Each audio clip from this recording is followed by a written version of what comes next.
Lord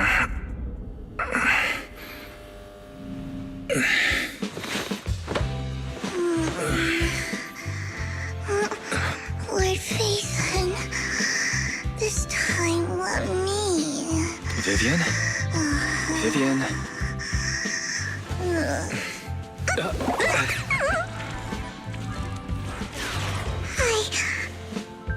I didn't disturb your sleep, did I?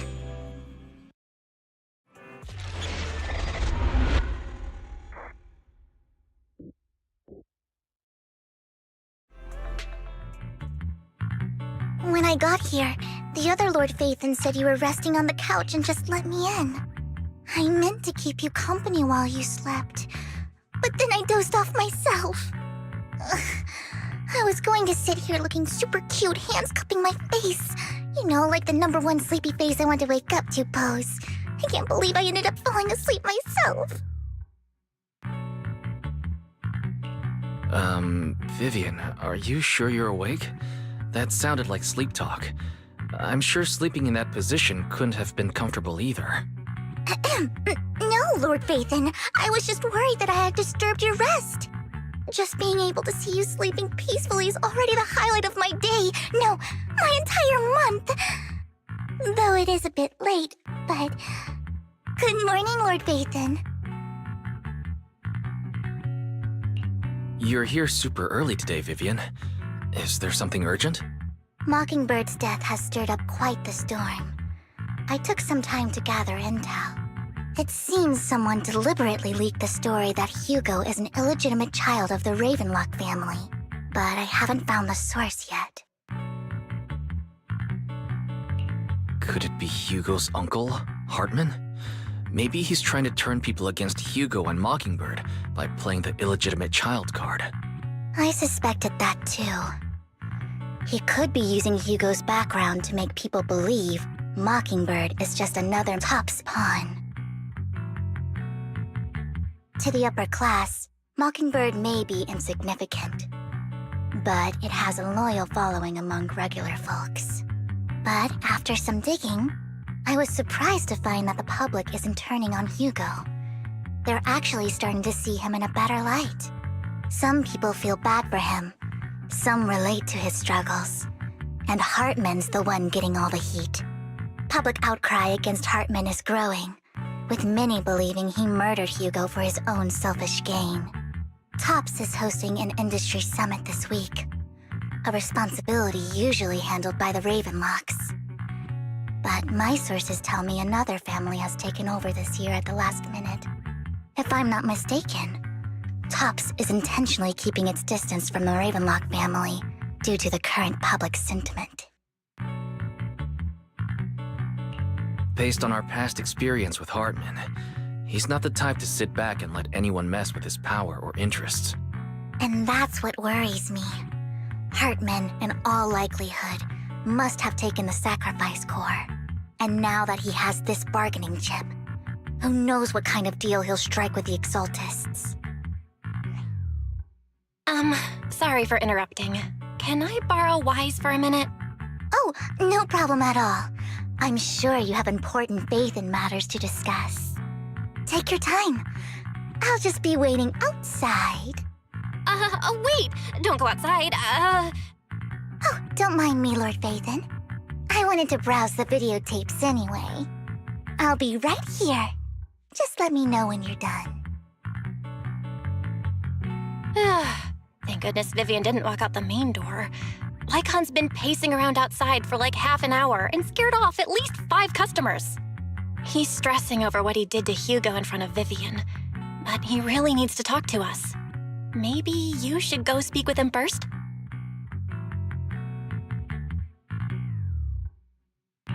Sure, I'll go talk to him.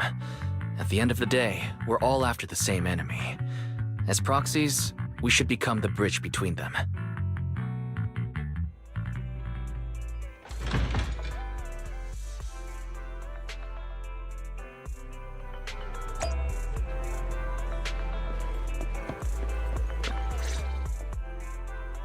Good morning, Master Proxy. Good morning. Belle just let me know you wanted to talk to us and Vivian about something? Yes. It's an urgent request from the mayor, one that directly affects New Eridu's safety. However, before we get into the details, as a former member of Mockingbird, I'm concerned about Miss Vivian. Hugo made many mistakes and betrayed the principles of Mockingbird, but I'm certain he didn't intend to put Miss Vivian or you in danger. I don't know Miss Vivian very well, and I was the one who took her companion's life. I might not be the right person to comfort her, but I hope she doesn't regret the choices she made or lose faith in the path she chose. Vivian doesn't seem down at all. In fact, she's been actively gathering intel. I think she's handling this with even greater calm than I am. If you're feeling bad about what happened with Hugo, it might be a good idea to talk to Vivian directly. From what I've seen, she's not as fragile as you might think. That's reassuring to hear. I trust your judgment. You've always had a sharp eye for people. Would you mind coming in with me? I'd like to apologize to Miss Vivian in person. Sure, but just to be clear, I'm staying neutral and not picking sides.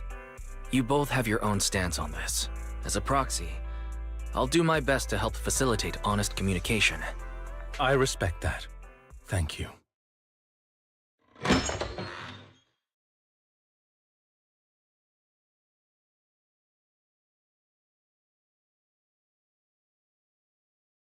Miss Vivian, I'm very sorry about Hugo.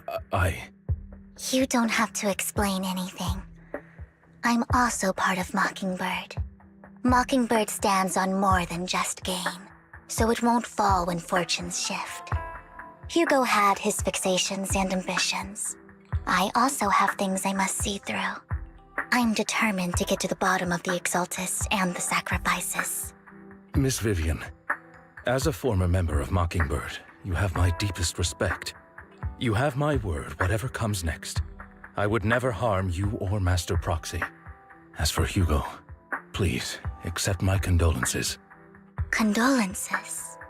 That's not necessary. Mockingbird has plenty of tricks up its sleeves. This isn't the kind of act that ends so easily. Wouldn't you agree? You're right.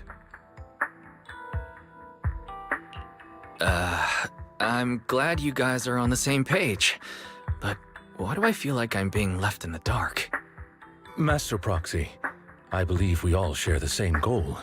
Uncover the truth of the Exaltists and the sacrifices.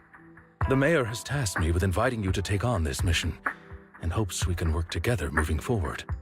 If the mayor wants to work with us, I trust he will demonstrate his sincerity in kind. Mockingbird will not serve as a pawn for the powerful. That will never change. Of course. While the mayor cannot handle this personally, he will make sure we have all the intel and support we need. Miss Vivian, I know you have your own intelligence network, but for some high-profile shady dealings, perhaps the mayor can provide you a different perspective. Please, take your time to discuss. If you're open to collaborating, I'll set up a call with the mayor so he can speak with you both directly. Belle, Vivian, and I need to think this through carefully with everything at stake. It's not a decision we can make lightly. Of course, I completely understand. When you've made up your minds, you can find me at the Ballet Twins.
I'll connect the call to the mayor now. My dear friends, I'm glad you're willing to keep working with me. I'm truly sorry about what happened to Mr. Hugo Vlad. I didn't anticipate things would turn out this way. As mayor, I can't fully condone Mockingbird's actions, but personally, I had a lot of respect for Mr. Hugo Vlad. I looked further into Bringer's map. The sacrifices were created by an exaltist named Landon, who was active in Janus Quarter. Mr. Landon passed away in an accident a few years ago. Before he died, he was researching sacrifices and was said to have created a batch of serum that could turn living people into sacrifices. The problem was, the serum wasn't stable, and after his death, the recipe was lost. No one knows what happened to the exaltist in Janus Quarter back then. But it's clear that after the leader died, there haven't been major exaltist activities in the area. Bringer's map marks the locations where the exaltists' most successful attempts at creating sacrifices were. The leader of the exaltists in Janus Quarter died a few years back. They haven't been active since. Could it be that Hartman was just acting on his own? Unfortunately, that's not the case. My sources confirmed that Hartman had been secretly in contact with someone, and they only meet inside the Hollow. Is it possible it's someone from TOPS? TOPS is a huge alliance of corporations. They wouldn't bother getting their hands dirty. Instead, they just sit back and reap the rewards. Everything Hartman is doing is to secure his place in TOPS and strengthen his power within the Ravenlock family. If my guess is correct, Hartman has gotten in touch with the remaining members of the Exaltists that used to follow Landon, helping them create new sacrifices. But what's in it for TOPS? There's no way the Exaltists would just hand over their secrets about sacrifices to Hartman, right? A sacrifice outbreak would throw the city into chaos. And that's when TOPS steps in, taking control of the situation on their terms. The public will see the mayor as incompetent, while TOPS comes off as the real protectors of the city. And when that happens, public trust will shift towards TOPS. And Mr. Mayor, you might find yourself in an unfavorable situation. Still sharp as ever, Miss Vivian. So, what exactly do we stand to gain from partnering with you? Please don't tell me you're doing this out of some noble concern for your citizens. I'm not some hero of justice, and I don't believe in lofty ideals or empty promises. We have a common enemy. While our ideologies may differ, we can work together on this. And as proof of good faith, I may not know exactly where Hartman is, but I can fan the flames over Mockingbird's death and escalate conflicts within the Ravenlock family. So it was you behind the rumors. No wonder I couldn't trace the source of the public outcry. I'm not the one who started the rumors. I just helped them spread faster after they leaked. And I pulled a few strings to make sure the story painted Mr. Hugo Vlad as a heroic figure who was unfairly persecuted. As I said before, I had a lot of respect for him, and I'd be happy to clear his name. Now let me lay out my terms for collaboration. After looking into it, I found that the dormant sacrifice you discovered wasn't the only one. There are more places where sacrifices might be lying dormant. Too many eyes are on me right now, so I can't send my own men to deal with it. I'd like to ask you to retrieve the sacrifices from those locations. I'll make sure to dispose of them once you do, so no one will be able to use them again. On top of that, I've asked a friend to help monitor your physical condition, and maybe even uncover more of your potential. Her research overlaps with your teacher's work. You don't need to worry about her capabilities. She's a Void Hunter rank special investigator. Really? A Void Hunter rank special investigator is going to be assisting us? And she's involved in our teacher's research? That's right. She's heading to Janus Quarter for some business. I wanted to set up a formal meeting, but she declined. She prefers to assess things on her own, and will reach out when the time is right. She'll let you know the details then. So it looks like you both are on board with this commission and ready to help recover the sacrifices? Okay. This affects a lot of ordinary people in New Eridu. We'll do our best. I know you won't let me down. Given our positions, we might not be friends, but we're definitely not enemies. I'll leave the rest to you then. I've got to go. Goodbye.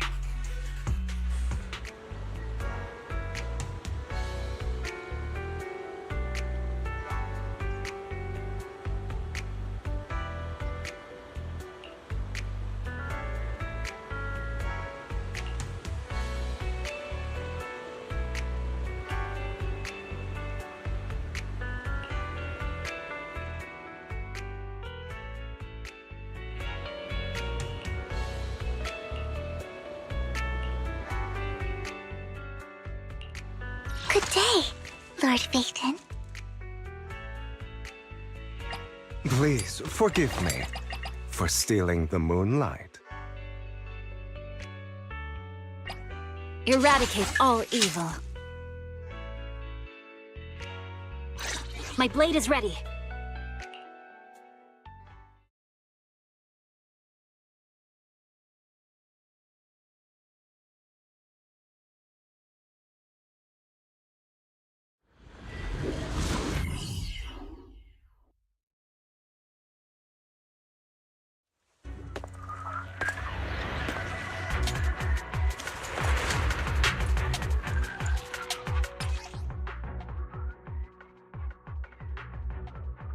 Lord Phaethon, thank you for trusting Mockingbird and me.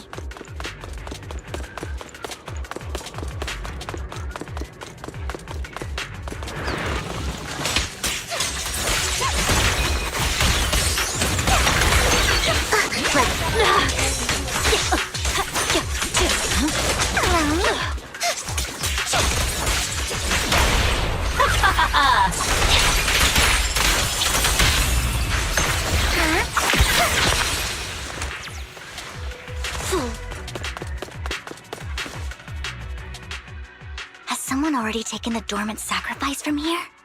Or did the Exaltus decide to relocate it? No. If these dormant sacrifices aren't handled carefully, they could awaken and turn against anyone nearby. She wouldn't risk moving them unless it was absolutely necessary. Did she realize the mayor was looking into this?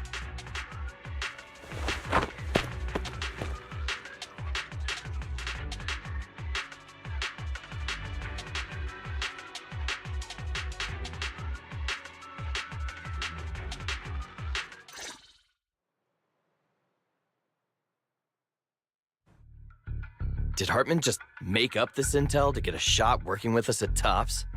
I've been walking around forever and haven't found a thing. The Ravenlocks have always been a shady bunch. No surprise they've gone. I heard they were pretty loaded back in the day. What kind of business did they run? No clue. On the surface, their businesses seemed legit, but who knows what was happening behind the curtain. Probably something with the sacrifices. I mean, how else would he know about the dormant ones left around here for years?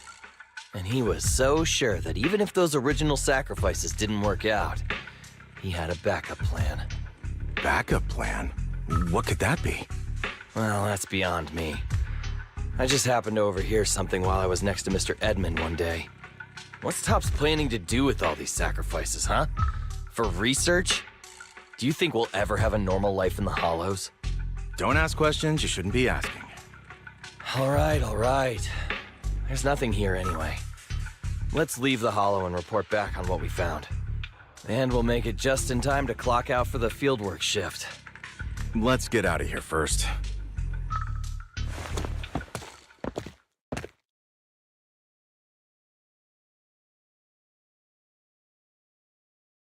Hartman, that fool, to get into Tops.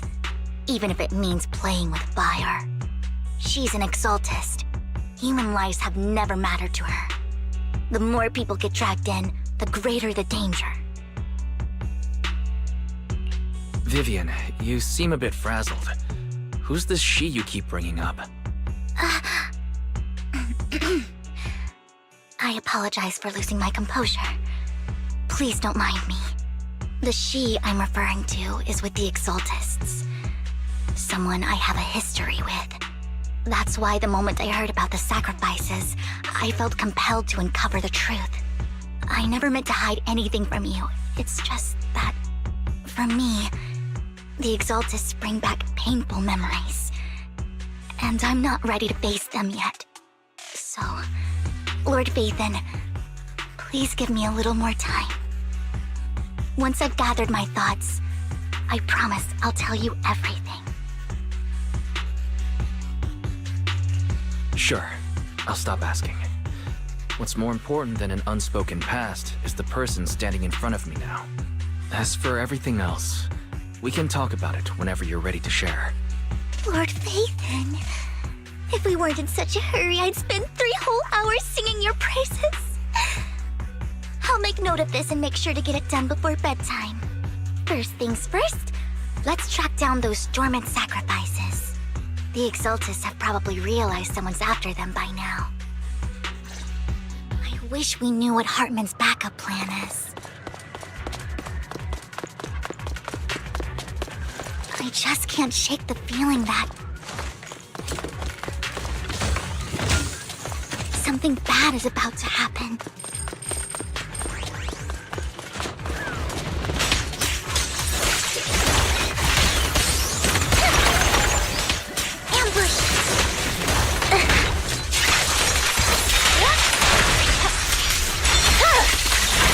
My blade is already sheathed.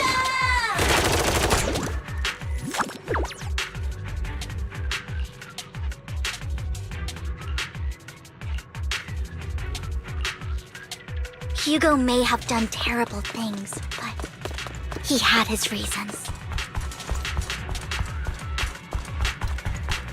Mockingbird might be seen as the bad guys by a lot of people, but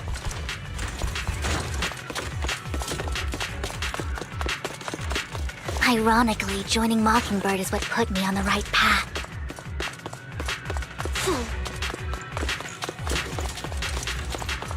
For the first time, I'm needed for more than just my curse.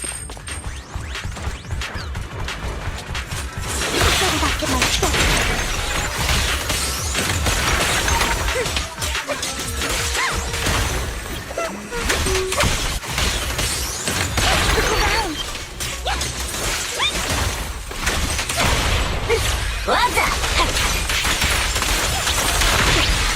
Nothing here either.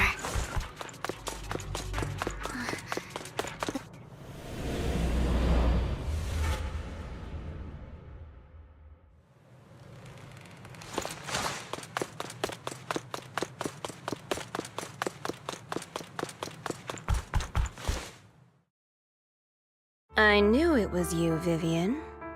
Camille, what are you doing here, sis? Are you destroying the dormant sacrifice? Vivian, don't call me sis. I'm not your sister. Are you trying to stop the Exaltists? I never left the Exaltists. You know what Landon did back then! Lord Landon did it for the Creator. His methods may have been extreme, but they were necessary. Back then, you walked away. You should do the same now. We didn't meet today. Take your friends and leave. What's wrong? Are you being forced into this? I can help you. Help me? Like how you helped her? Vivian, you're crying. You see me, don't you? No, You haven't changed a bit, Vivian. No need to hide your tears. I know exactly what's ahead for me. You've made your choice, and I've made mine. One last piece of advice. Stay out of this. She loathes you. I won't tell her we met today. Don't show yourself around us again. Camille!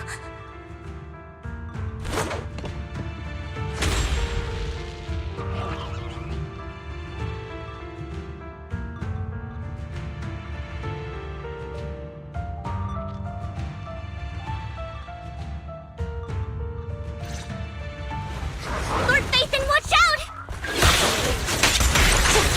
I'll tell you what that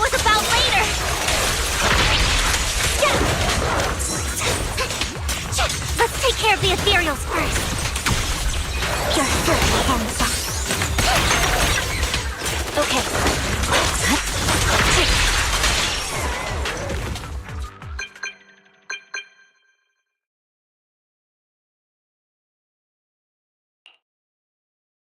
You've been gone forever. Did you run into any trouble? We searched the coordinates the mayor provided. Most of them were already empty. No dormant sacrifices. Camille, the Exaltists have been actively destroying the dormant sacrifices. Why would the Exaltists go after the sacrifices? I saw it too, but I can't figure out why the Exaltists would do this. And one of them is someone I once knew. I thought she would leave the Exaltists after Landon's death, but she stayed. Wait, what did I miss? Why do you know so much about the Exaltists, Vivian? When I was a child, I stayed with the Exaltists for a while. Back then, Landon was one of the most respected figures among the Exaltists in this region. A lot happened, and after Landon died, I left. I can't turn a blind eye to the sacrifices. I know all too well how many lives have been lost bringing them into existence. Ever since I learned a sacrifice had appeared in Janus Quarter, I haven't been able to stop worrying. I won't let history repeat itself. That's why I asked Hugo to investigate, starting with the Sacrifice Corps. Vivian. Please stop. I'm not looking for comfort. I'm just recounting the story for you to understand the situation. We've got bigger things to focus on.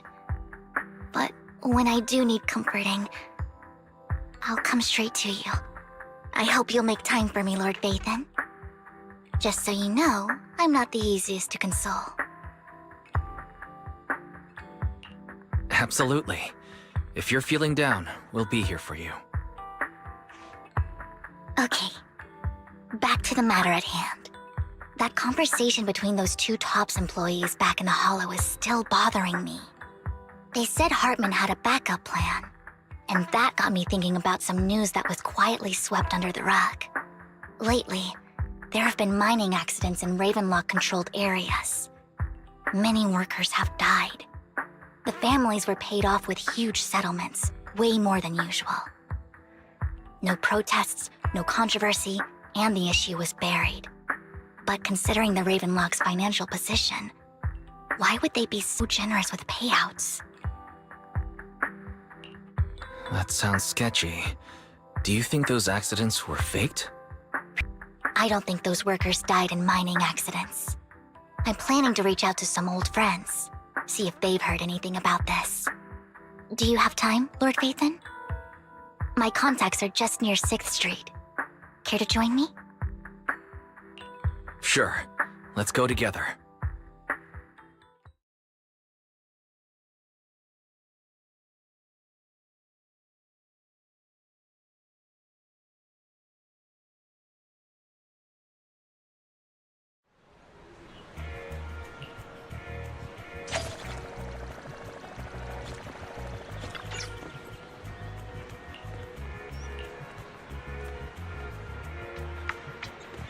An old friend of mine said she has some new intel.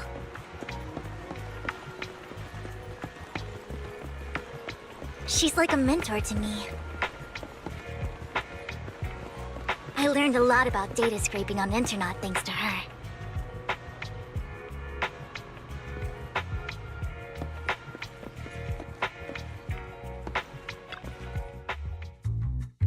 Rain! Long time no see. Yeah, it's been a while. Rain? So you're the old friend Vivian was talking about. Yeah, Phaethon. Long time no see. Rain, you actually know that Lord Phaethon is Lord Phaethon? No, I mean, you actually know Wise is Lord Phaethon. I didn't know right away. One time, I needed a favor from Nicole. I only found out after meeting them. I mean, who would expect a legendary proxy to be running a video store for a living? Oh, by the way, your idol. Rain, let's not bring up old stuff. Lord Phaethon wouldn't be interested in that. Why are you all tense? Right! Lord Phaethon lives on 6th Street too and might know your idol. Remember when you traced that post on Internaut to 6th Street and actually went to check it out? And you came back all bummed, spouting nonsense. Like there was only a black cat at the location, and maybe your idol is actually a talking cat. Or something like that. I think I know that black cat. It hangs around our shop now. Lord Phaethon, please, let's drop this topic. Come on, Vivian. It's been years and you still won't say who your idol is. If you'd just let me, I'd have tracked them down ages ago. I get it. You want to find the person who's important to you on your own. But you've tried so hard already. It's okay to lean on me a little, you know. I'm sure your idol won't hold it against you. I shouldn't have come to see you. Huh? What's wrong? Rain, Vivian said you might have some intel for us. Should we get into that first? All right, let's get down to business. Here's something I'm pretty sure about. The Ravenlock family's claim that those missing workers died in an accident? Don't buy it. The last signal from those workers was near the Hollow. Then communication went dark. I think they were taken into the Hollow. And yesterday, I picked up that the Ravenlock family secretly hired some people to search the Hollow's perimeter. I caught a weird distress signal from someone and managed to track down the source. When I tried to reach out, the signal cut out completely. The last trace of the signal was near Lumina Square. Finding someone in real life isn't really my thing, so that's where you come in. Okay, we'll take a look around. You just said this is something you're sure of. Do you have anything you're not so sure of? I dug up some info online, and one thing stood out. A few days ago, there were some creepy sounds coming from an abandoned warehouse by the port. The place was locked up, so no one could see what was happening inside. Not sure if it's related to your search. If you don't find anything useful around here, it might be worth checking out. Well, that's all I have for you. Thank you, Rain. Don't get all emotional on me now. I'm just helping out a friend. This one's on the house. Consider it payback for the favor you did me last time. But if you still want to find your idol, hit me up. I've been curious for what... Alright, don't worry about it. I'll manage it myself. Stop being so nosy, Rain. Nosy? Nah, just professionally curious. What kind of person is worth all this searching, huh? But honestly, whoever they are in real life, they've become a part of you. You've come a long way in this search, Vivian. I much prefer the person you are now. So if you find this person, don't chicken out. Go meet them. People will appreciate you for who you are. Rain. I might not care about the real world or what it'll be like, but I hope everyone I know can live a good life. I'm counting on you to save the world, guys. All right, I have other business to take care of, so I'll leave the rest to you.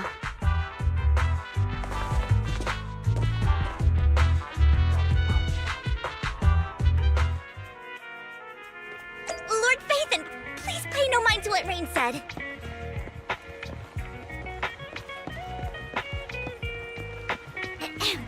That big guy's up ahead. Let's hurry.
Don't take me back, please. I was wrong. I know I messed up. I don't want your money anymore. Please, no. Calm down. Who are you? I won't say anything. Just let me go. I don't know anything. I swear, I know nothing. We are not PubSec, the HIA, or the Ravenlock family. We won't force you into anything. There's no need to be afraid. What do you want from me then? We simply want to know where the Ravenlock family took you and what they made you do. I can't say. I can't tell you. I have a family. They'll hurt them. You never saw me. Please, just stop asking. Don't you wish to see your family? I don't deserve to see them. It's my fault. I was greedy. I did this to myself. But your family must miss you dearly. I'm sure they won't blame you. No, it's my fault. It's all on me. I don't want to drag them into this. If the whole ship is sinking, no one on board can escape. I'm just a nobody. And right now, there's nothing I can do to change anything. If you care about your family and friends, now is your chance to stop the disaster before it's too late. Even a butterfly flapping its wings can send a tsunami surging across the ocean. No one knows how this will turn out. But if you do nothing now, the only thing waiting for you at the end will be regret. We're not here to turn you in, and we won't force you to confront them. You'll be safe with us. I'll help you return to your family. But you must tell us precisely what happened. Hartman offered a huge amount of money, looking for workers to go into the hollow to guard something. The money was way too good. We all kind of figured something wasn't right. I thought it was just smuggling or guarding some kind of illegal ether resources, so I signed up. After we sent in our applications, Hartman's men took us into the hollow. The first place we went, there was a strange box. When we got there, they handed us some pills, saying they'd improve our aptitude for ether, for us to last longer in the hollow. But after I took them, everything went fuzzy. Something was definitely off about those pills. When I woke up, I saw my coworkers dead in front of me. And there was blood all over my hands. They said something about me being a good experiment, moved me somewhere else, and locked me up. They wanted to inject me with something. I got scared and didn't know what was gonna happen. But then a blonde guy found me, gave me a carrot, and let me go. So I escaped. I didn't want to kill anyone. I don't know. It wasn't your fault that your coworkers died. You were just a tool in their hands. Do you remember the place they first took you? Do you know what was in that box? I only remember the first place was like a rooftop. I think it was on top of a tall building. What exactly was in that box? I can't remember. I'm not lying. Those pills they gave us, they make you hallucinate. I took just one and my mind felt like it wasn't my own. My memories turned into a blur. I'm telling the truth. I'm not trying to run from my mistakes. I just really can't remember what happened. I know you're not lying. We'll arrange for your protection. You can rest easy and recover, and your family won't be dragged into this. Once this is all over, you will be able to reunite with them.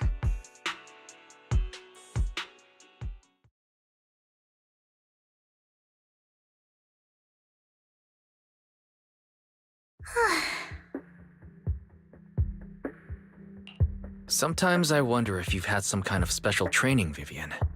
No matter who you're up against, you seem to analyze the pros and cons and make a judgment in no time. Actually, I wasn't always like this. I used to run away when things got tough. There was even a point where I just wanted to disappear. As if my very existence was the source of suffering. I wondered. Perhaps leaving it all behind could put an end to the pain. It's hard to picture that. My first impression of you was pretty... assertive. Well, I was on a mission at the auction when we first met. And just as Rain said, I've come a long way from who I used to be.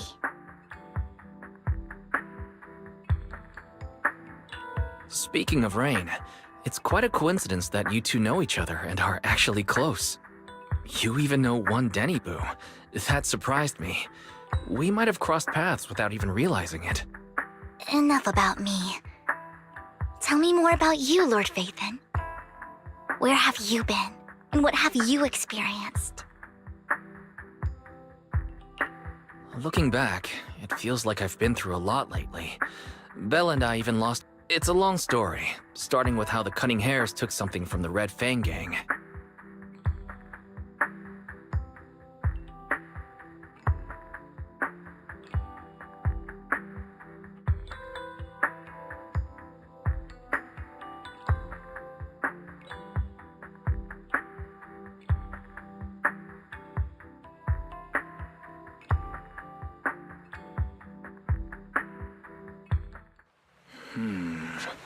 It should be around this area.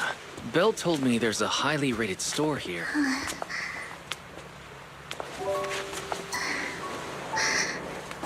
Lord Phaethon! What's wrong? I've seen that black cat. That harmonica in the outer ring you mentioned.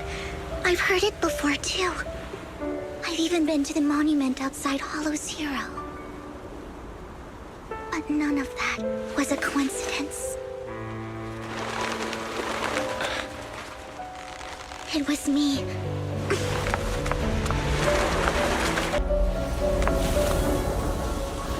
Following you, and now I've finally made it to your side.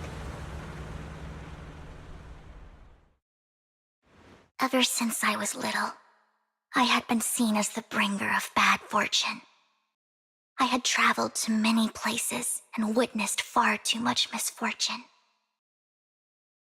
Every tear I shed brought disaster. I've heard too many curses to count. I loathed my tears as much as I despised my own existence. Wherever I stayed, tragedy followed.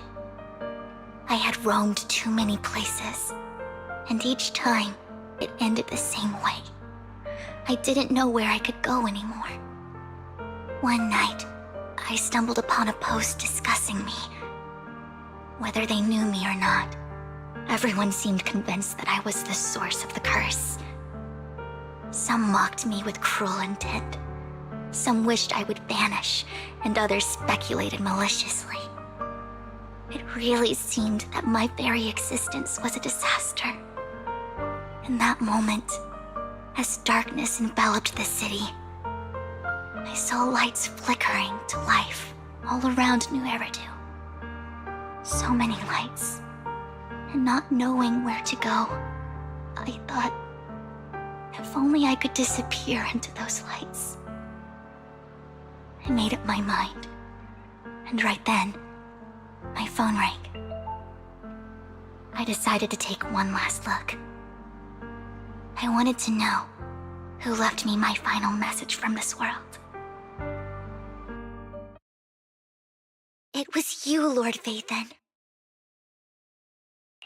Huh? Me? Yes. And I checked with the other Lord Phaethon. You were the one using the account at that time. But I know you probably don't remember it. After all, it was just an ordinary day, with an ordinary post and meaningless comments online. But for me, it was the night I finally realized where I could go. I wanted to walk the paths you had walked, see the sights you had seen. And then, one day, share it all with you, face to face. So, I have to ask, what exactly did I say in that reply? Well, you'll have to figure it out for yourself. I'm not telling you. You're putting my memory to the test. So, Lord Phaethon, Thank you. Not only for that comment you made that day, which was a silver lining for me, but also for giving me the courage to become who I am today. The Vivian standing right in front of you now. Lord Vathan. I truly like who I've become.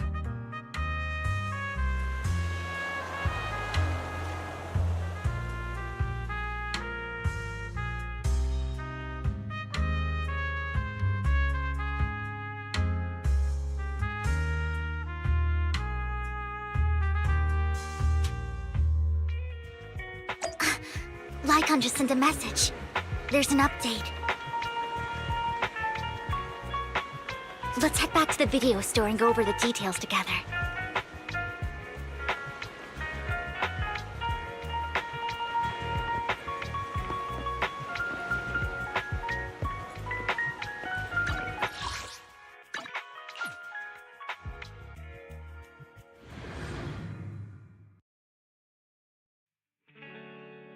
Wise, you're back. Looks like Lycon's tied up with something. He said I should just chill until you're back, and then we can talk online. I'll call him now. Master Proxy, Miss Vivian. The gentleman Rena brought back has stabilized and calmed down now. Based on his account, we've identified where Hartman is hiding the core. He also mentioned that Hartman plans to trade the core with a group of people. We suspect that this group consists of members from the Exaltists. I knew it. Now that we have the location, it would be splendid if we could seize the sacrifice core before they do. Precisely. We hope you can head to the location as soon as possible to secure the sacrifice core.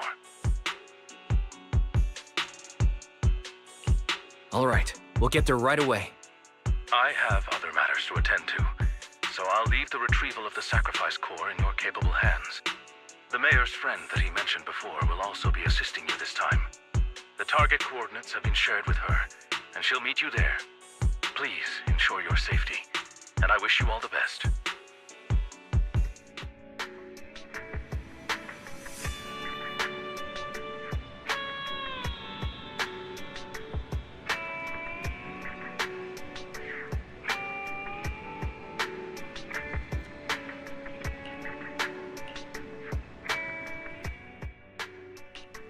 Good day, Lord Vathan.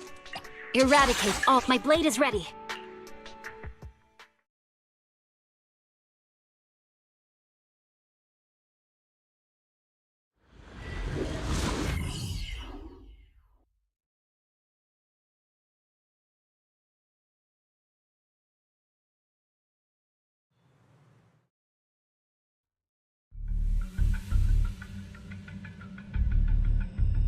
Where's the sacrifice core? Camille, you really think I'd stroll around with something this important? Plus, even though the Ravenlocks and the Exaltists have been working together for ages, I've hardly even met Lady Dina. I'm the one offering the sacrifice core here. I'm curious what Lady Dina's got lined up for me in return? I'm just here to verify that the core you mentioned is real. Once that's sorted, Lady Dina will give you a proper response. Our partnership isn't just talk. We need to be sure you have what we need before moving forward. Sure thing. I'll take you to where I keep the core. Once you verify it's legit, have Lady Dina come over. We'll lay everything on the table face to face. All right, lead the way. It seems Hartman is trying to bargain for more. What a greedy and insatiable man. It's just that... why would they only send Camille for something as important as the sacrifice core? And I can't shake the feeling that Camille doesn't want Hartman and Dina to meet. Why is that?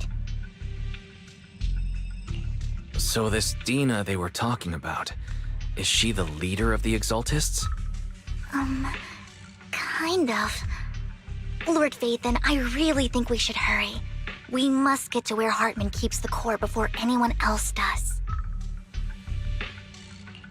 I've mapped out a shorter route, but there will be ethereals along the way. I'll leave the fighting to you, Vivian. Don't worry, Lord Vathan. You're in capable hands. I'll ensure your safety.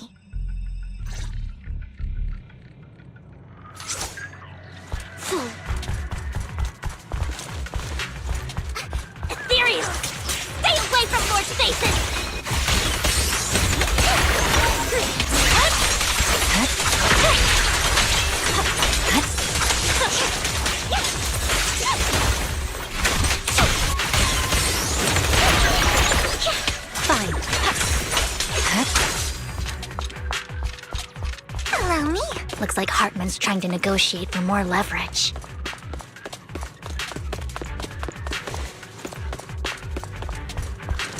Let's get out of here before we're spotted.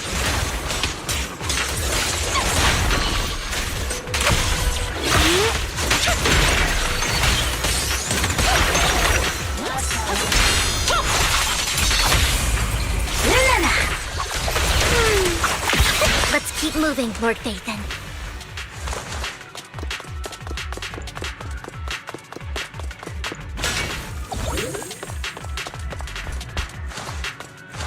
Don't touch me. Leave the enemies to me, Lord Phaethon.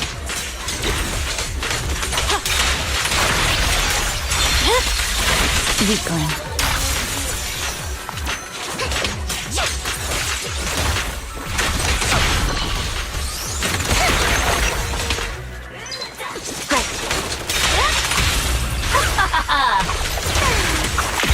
They're still over there.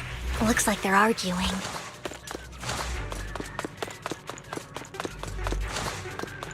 This is our chance. Let's hurry. No matter who has the sacrifice core, Hartman or the Exaltists, it would be really dangerous.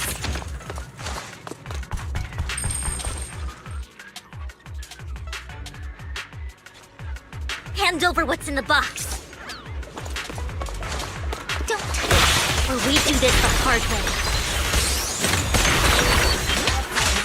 You sure talk big, little girl. Let's hurry and secure the sacrifice core. Lord Phaethon, the box is empty. So Hartman never kept the core here to begin with? How did you even find your way here? Where's the core in the box? What did you do with it? You call this keeping the sacrifice core safe?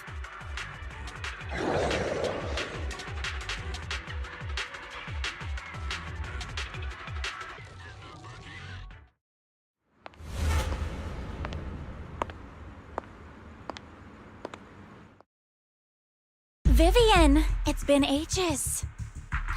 Dina! Oh my, you actually remember me. So sweet. Look at you, thriving. I thought you'd totally forgotten about our past. So, tell me, do you ever dream about the people you've killed? Are they crying in your head all night? Back then, I had no idea. You had no idea? While you were soaking up all that love from Daddy and everyone else, you had no idea what was going on? I wasn't... Lady Dina, Miss Vivian didn't actually... Camille, when did I say you could meet up with Hartman today? I just wanted to make sure the sacrifice core is legit. I was worried Hartman might try to pull a fast one on us. Really? So loyal. I thought you'd be more like the old days. Just a few words from Vivian and you'd be plotting my demise. Just like what you did with Father.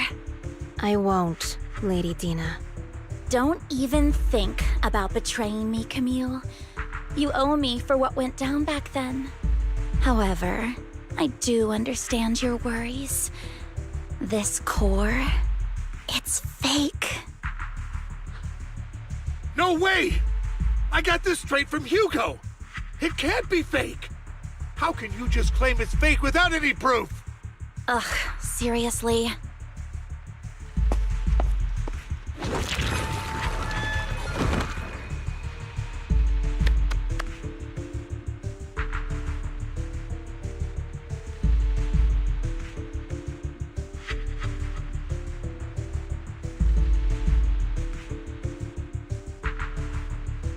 The sacrifice core can max out the ether particles within human bodies in no time at all. But look at your little subordinate. How uncouth. He's making noises like some animal. Can you shut him up? So annoying.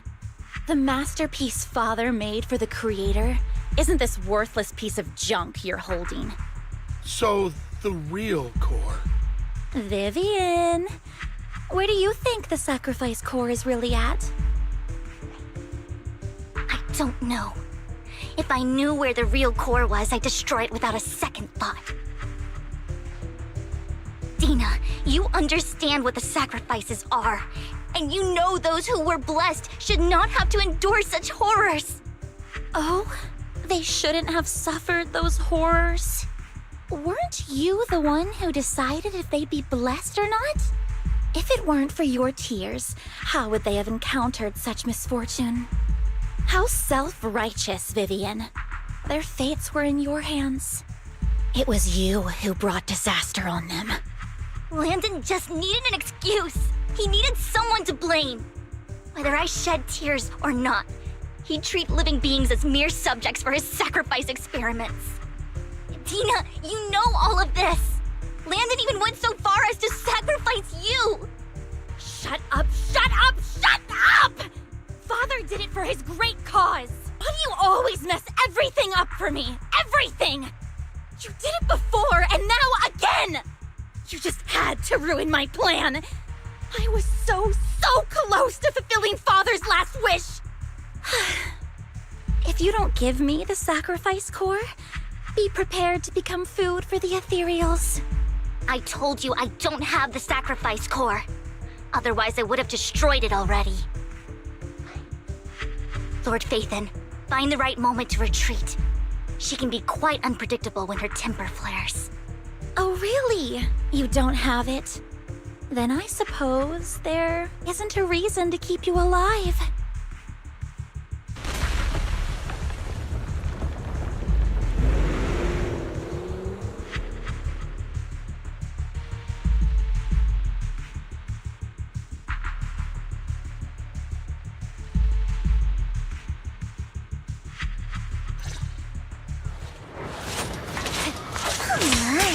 More ethereals are coming.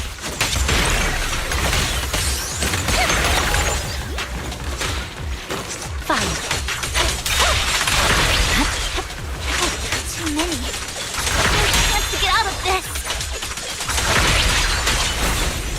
Oh, dear.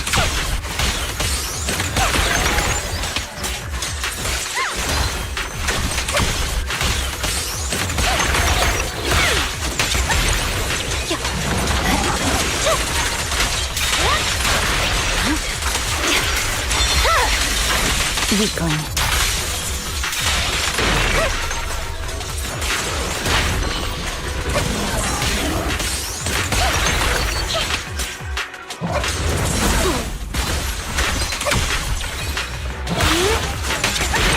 Stay away from Lord Phaethon!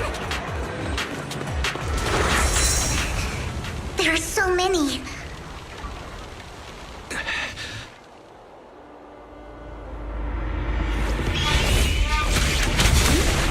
It's ink.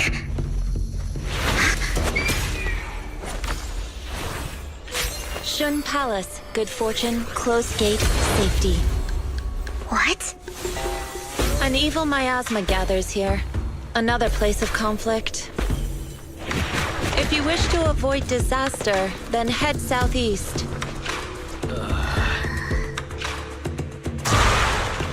Now! Thank you.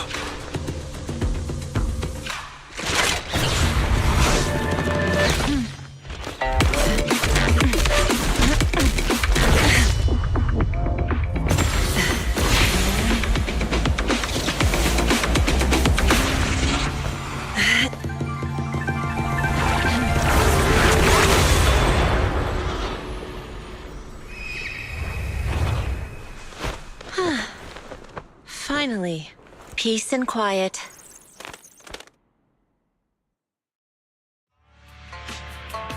You must be wise, right? Mayflower mentioned a special partner might need my help. May I ask, who are you? I'm Operation Master of Yunquei Summit. You can call me Yixuan.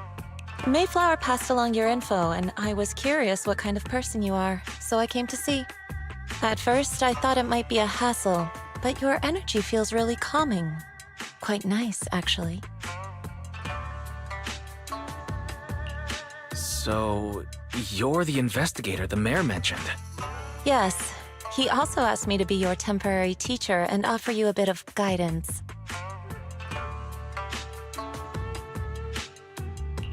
Guidance? What does that mean exactly?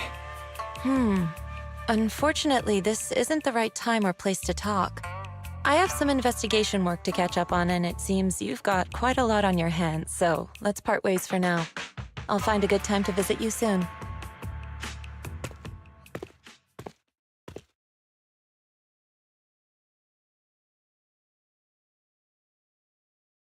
I'm so sorry, Lord Vathan. I'm just not feeling very well. I think I'll head back for now. I'll investigate the sacrifice core and reach out once I find something. You don't look so great. Let's get out of here and figure things out later.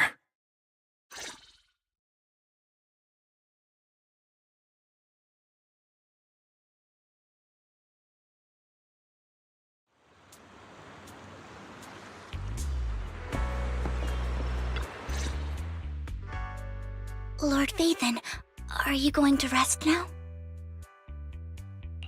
I can head back later, Vivian. You seem a bit off since we left the Hollow.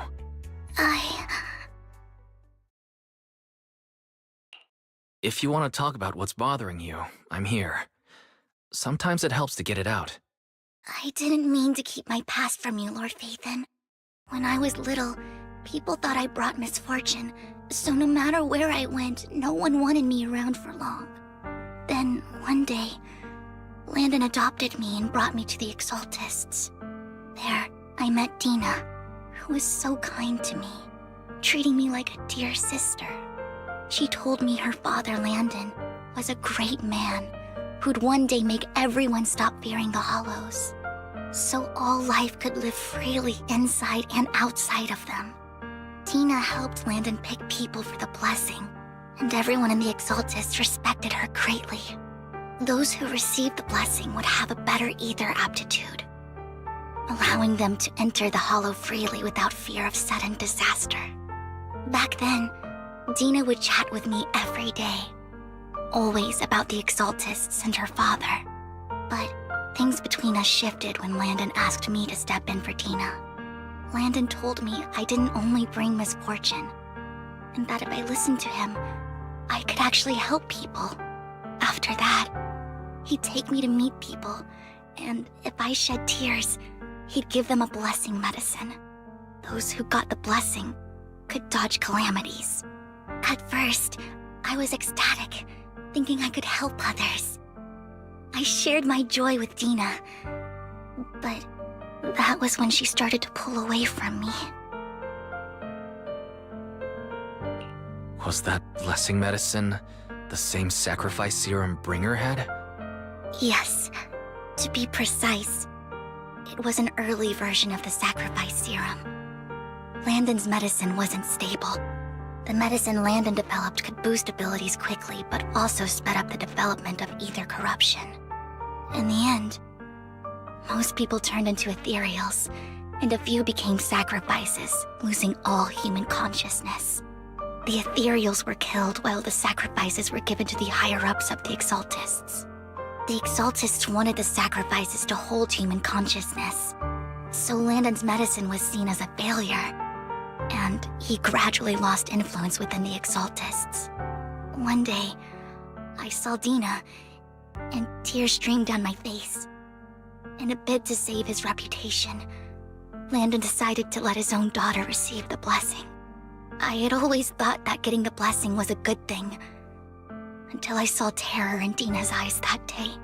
That evening, I broke Landon's rules for the first time and followed him out of the Exaltist's residence. I trailed him to the Hollow, where I witnessed someone who had been blessed becoming corrupted. In the end, that person became an ethereal. Then, without hesitation, Landon killed him. Before Landon returned, I went back to the residence and snuck into his study. And there, I uncovered the truths I just told you. And just a few days later, it was time for Dina to be blessed. I wanted to save her and stop anyone else from getting deceived. So, that day, I told everyone present that Landon should be the one to receive the blessing, not Dina. At first, Landon argued, and no one believed me. But in front of them all, I looked at him and let my tears fall.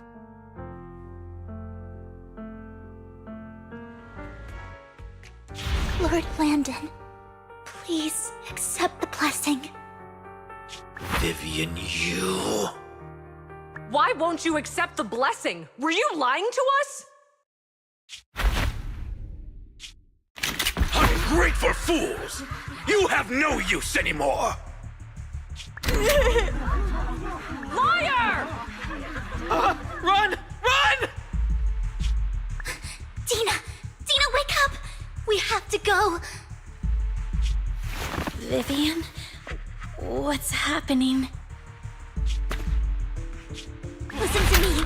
Lord Landon's so-called blessing isn't...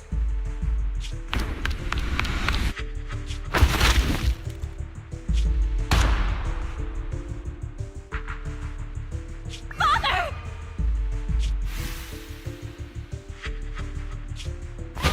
No, I was just... Mom, I want to go home. It's got nothing to do with us. This is just what happens when you don't accept the blessing. Vivian, was this you? Dina, I just didn't want you to accept the blessing. Everyone who does ends up... I just don't want to lose my father. You knew? If you knew what he's done, you... He's my father. He's all I have.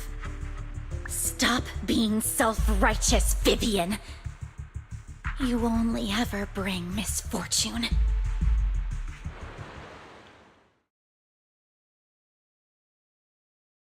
I thought once Landon was gone, Dina would leave the Exaltists. I never expected her to continue his research, or that Camille would stay. Camille lost her entire family in a hollow disaster, so she's always supported the Exaltists. She's not a bad person. She's just someone searching for hope.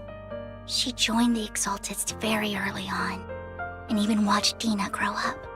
That day, she was just so desperate to save Dina that she...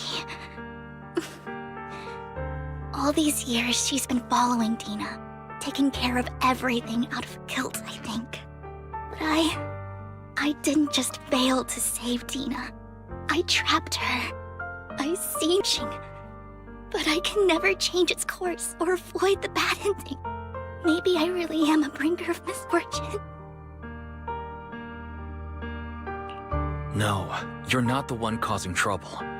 Whatever went down with the Exaltist, it was Landon who was pulling the strings. As for Dina and Camille, they knew the truth and they made their choice.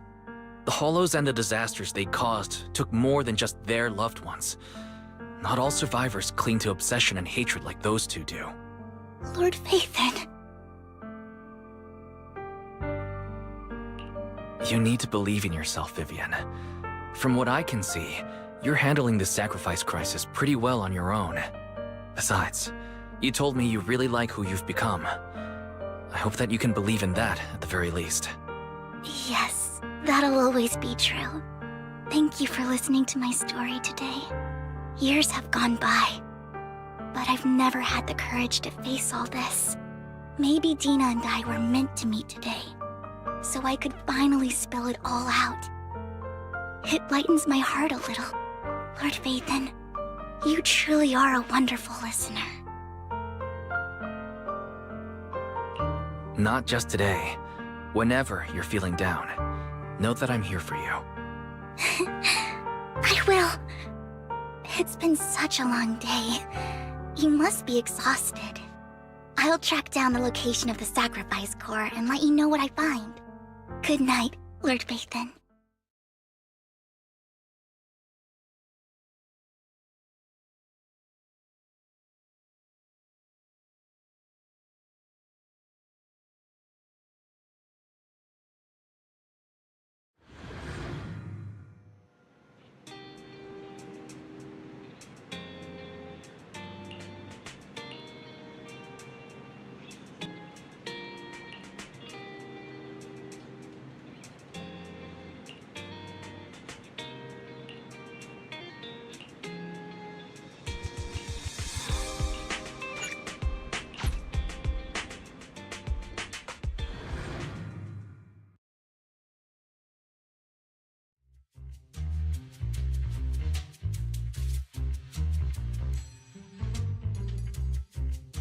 Shawl, I didn't expect you to be working here. Perfect. I was just covering someone's shift. The screening here is super strict, and I was afraid the supervisor would realize I was new and subbing for someone, so I hid in the control room during the supervisor's inspection. So I happened to bump into this guy, a blonde man wearing a hat, and I think he was checking some footage. Then he logged that footage into the tape he brought. Later, I found that part of the footage had been wiped. Blonde, wearing a hat. Could it be Hugo? Do you know him? I think it's him. If it were Hugo... I think I know where he would hide the tape. Thank you, Shaw. You were a big help. Great! You also helped me a lot when I started working. I used to make mistakes all the time. If it weren't for you cleaning up my messes, I would have been fired ages ago. So I'm happy I could help you too. All right, go ahead and do what you need to do. We'll catch up another time.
If I'm not mistaken, you and Vivian share the same goal.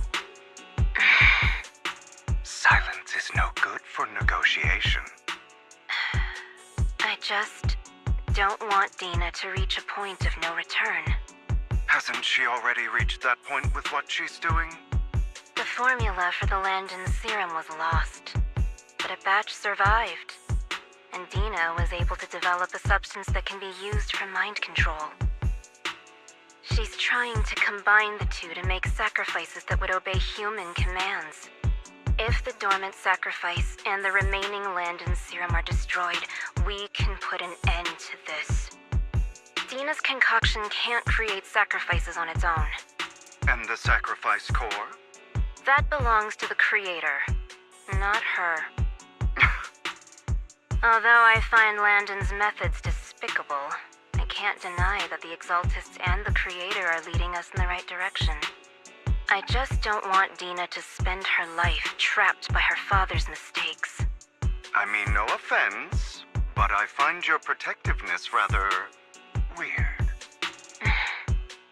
I will confirm the location of the dormant sacrifice and find the chance to relay the information to you. I do not want any of my people to be going into danger. As for the sacrifice core, I can only guarantee that it will not fall into her hands. As for how things will ultimately play out, The Creator will guide me.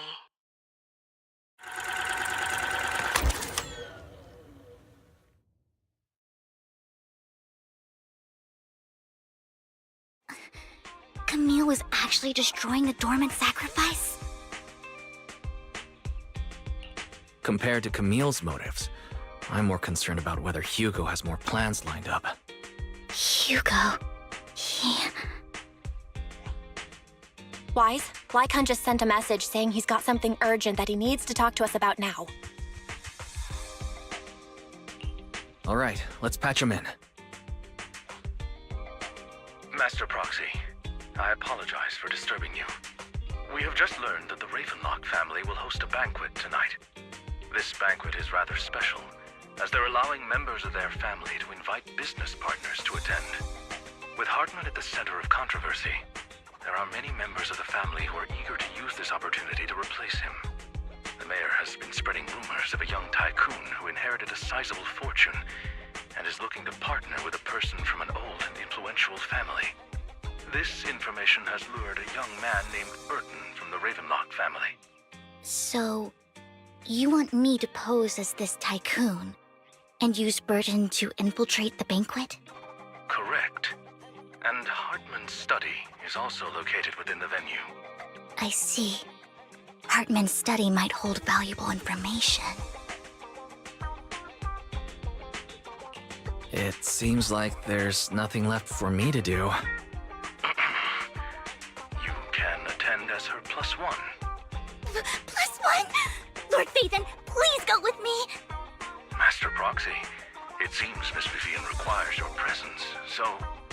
Yes, just your presence will help me immensely! Sure. If we go together, we'll be able to keep an eye out for each other. I'll accompany Vivian. I'll send you the time and place for the meeting with Burton.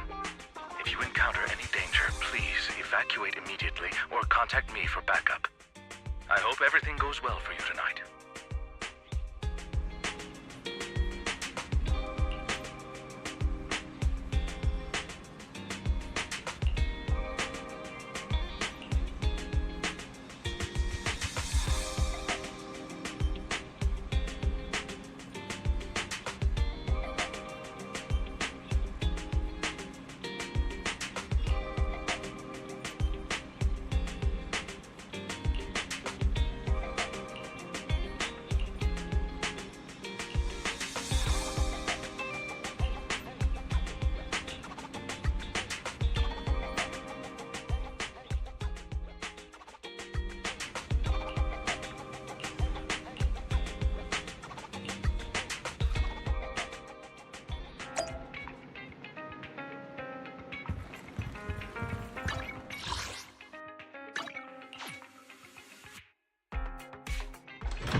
Miss Banshee, I believe I've shown you my sincerity. Now how about you?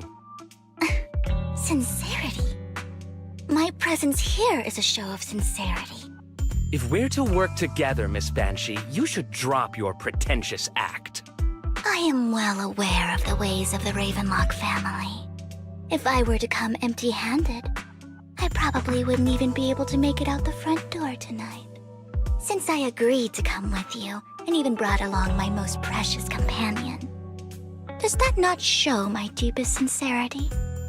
No need for such an off-color joke. Art always open for those coming or going. We both know what's what, so let's cut the small talk. I know far more about how the Ravenlock family made their fortune than most here. I am also well aware of why Hartman, despite such a massive scandal, still remains in power.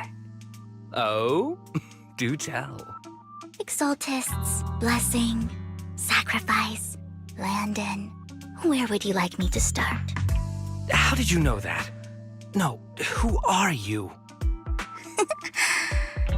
Don't be so tense. If I'm not mistaken, it's about time the banquet began. My companion and I are practically famished. Is this how you treat your guests? By letting them starve? Perhaps when we've had our fill, we'll remember where the sacrifice is hidden. You know where the sacrifice is? So, can we go get something to eat now? And I'm also looking forward to receiving a special dessert from you. We can discuss what you wish to know while we enjoy dessert. Of course. I wouldn't let such an important guest discuss matters on an empty stomach. As for dessert, I will prepare it myself, and I guarantee it will satisfy you. I'll come find you later. I wish you a pleasant evening.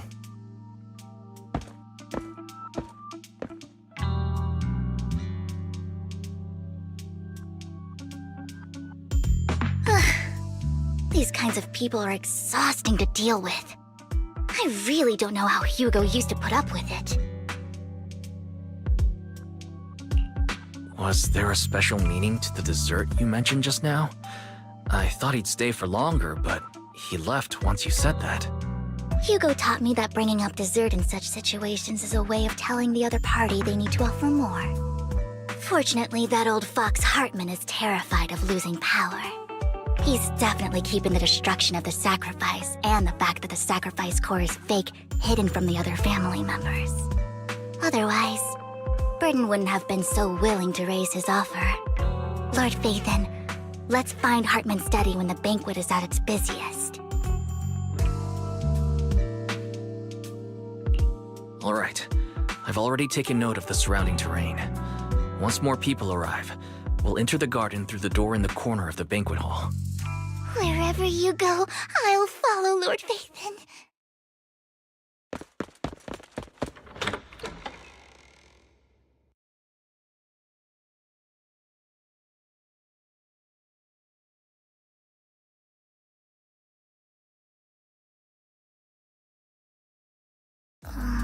Isn't this going a bit too well? The security outside of the manor is really strict, but maybe it's more lax on the inside. Let's assume we got lucky. However, just to be safe, I'll call Lycon. Let's check Hartman's recent correspondences for clues. I still have concerns about the sacrifice core. Right. Though the core he gave Dina was fake, Hartman might have left a trick up his sleeve and hid the real one. Then let's split up.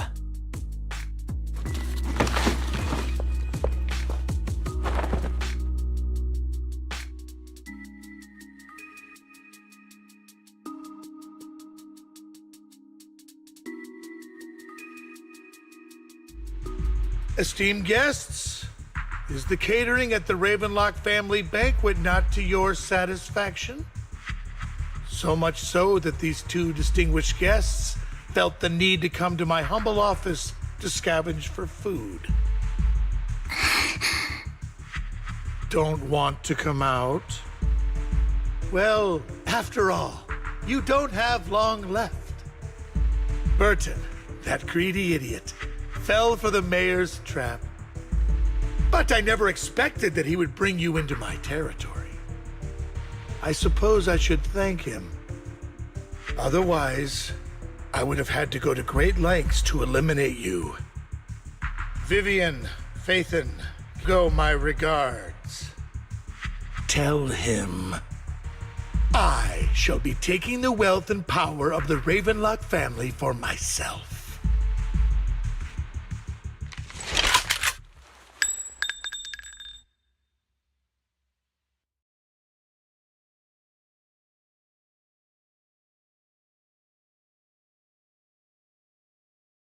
The bullet?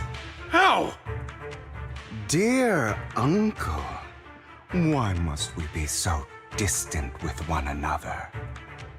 You can just tell me what you want to say directly. Hugo! Impossible! You're... Uncle, you must know a Ravenlock will never stop until they get what they want. Did you really think I would be defeated so soon, when I have yet to trample you into the dirt? You filthy bastard! You only know how to resort to these petty tricks! Petty tricks?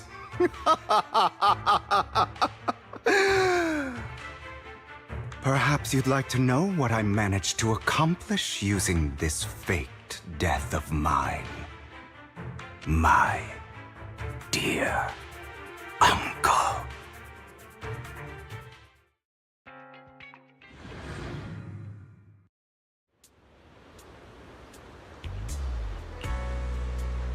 Faking my own death. Hope it's all worth the theatrics in the end. It was just to keep Hartman off my back, but maybe I went a little overboard. The manager must be pretty shaken up. I should apologize at some point.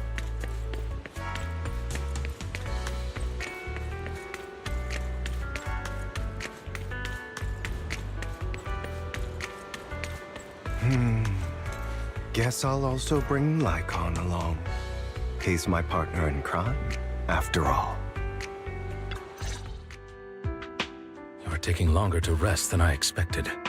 Lycon, you think too highly of my physical capabilities.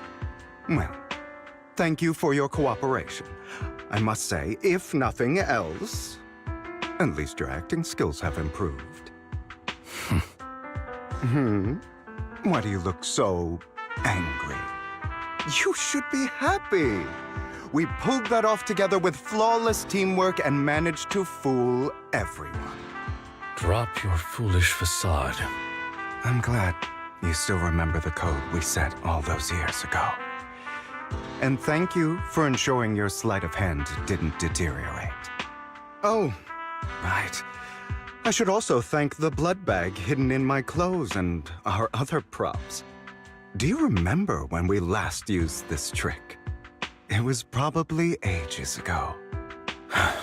Sometimes I really don't understand you. Have you never thought about what the consequences would be if I didn't understand your code? If I decided against helping you? Or if I just couldn't control my strength properly? You'd understand it. Of course, if things really did go awry, I had alternative plans. You wouldn't be so arrogant as to think I'd bet everything on you, would you? You're insane. Oh, I'm flattered. So what exactly is the purpose behind all this? Surely after going to such great lengths to erase your own existence, you don't just plan to hide here and reminisce about the past with me. Don't try to brush this off. I've already helped you enact your plan. Tell me the truth. Don't get your tail in a twist. I have more plans that require your assistance, so naturally I would not hide anything from you. Simply put, as things stand, whether as Hugo Vlad or as Mockingbird, I am doomed to die. Seems you've made quite a few enemies. As a member of the Ravenlock family, I negotiated with Edmund and managed to obtain resources from Tops for my future plans. I also confirmed what attitude they held toward your master, the Mayflower family. Meanwhile, I used my identity in Mockingbird to strike a deal with Hartman and gather information on their collaboration with the remnants of the Exaltists. That's where I got my intel on what Bringer left. Oh, by the way, the crime declaration letter that your dear mayor received, that was also sent by yours truly. He's probably figured that out by now, right? Though I'm not sure if he told you. The mayor learned about the sacrifice attacks through his own means, but lacked an opportunity to take action. That warning letter was precisely what he needed. You aren't hopeless yet. How delightful. In short, I'm more well-informed than your lot because I get around, dealing with all these different important figures. But of course, it comes at a cost. It's only fair. After all, you can't hide the smoke from a wildfire. Rather than trying to carefully tame it and risk setting yourself alight, it's better to let it burn free. When I helped you put on your little act, killing you in front of everyone, you left the sacrifice core to Hartman. That was intentional too, then? Oh, yes. And it worked like a charm, didn't it? Now no one cares for me anymore, and all eyes are on Hartman. A perfect situation for keeping the Ravenlock family in check while dealing a cutting blow to the Exaltists behind them. Another crucial point is Vivian and Phaethon. I must sever any ties they have with me or Mockingbird. Although I feel bad for Phaethon about what happened, but it had to be done. That's the only way they would be safe, allowing the plan to continue. I noticed that you never turned your blade toward Master Proxy. So, those words you said back then were also... I will bloody my hands. I will carry the weight of my sins. I will become the Abyss. Obviously, it was all an act. My acting has always been impeccable, as you know. Hugo, you're taking such a tremendous risk. Why? Would you believe me if I said it's for justice? But unfortunately, it's not. I want revenge on the Ravenlock family. And I will make sure that despicable excuse for a human being, Hartman, suffers a slow, torturous end. Of course, I also promised Vivian that I would help her investigate the whole thing with the Exaltists. That's all. You don't look too good. Is it your wounds? No. This is the first problem I plan to resolve. Lycon, do you have a place that is sufficiently discreet, quiet, and can take a lot of damage?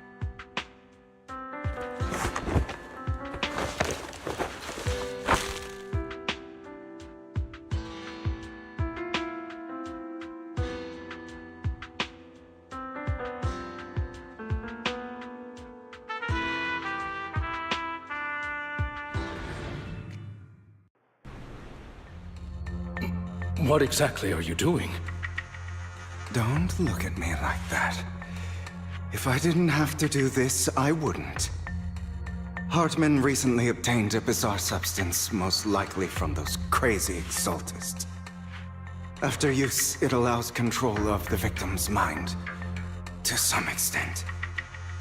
You were dosed with it?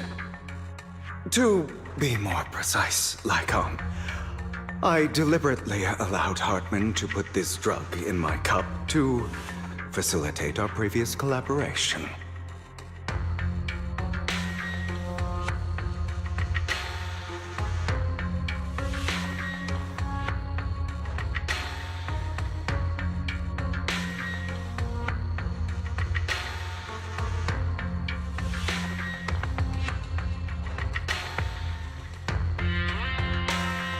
After finding out about it, I quickly found someone to help analyze its composition.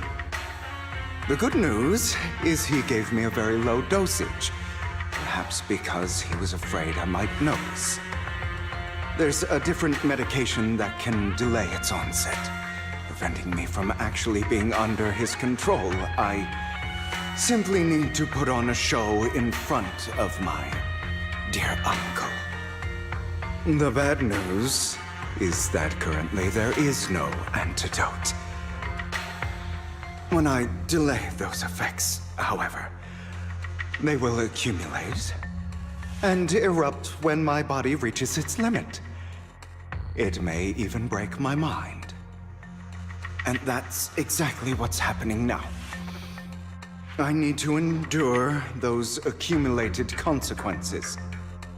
So, I will lock myself in this room for however long that takes. I've tied my limbs to prevent me from smashing this place or accidentally hurting myself. Anyway, after you leave, do not open this door, no matter what you hear. I recommend seeking professional medical assistance. This is advice I received from a doctor. Or are you saying you don't believe I can make it? So, Icon, come find me here at the scheduled time. All you need to do is smile and await my victory. What if I want to stop you? You know you won't succeed. You never have. And you never will. Well, time is short. Let's begin. I understand. Don't die, you stupid bastard.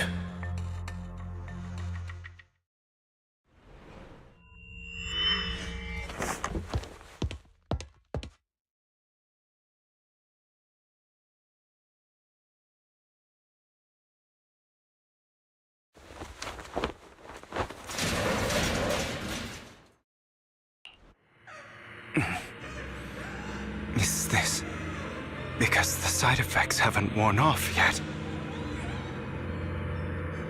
The icon's late. I'm surprised. Or is something wrong with time itself?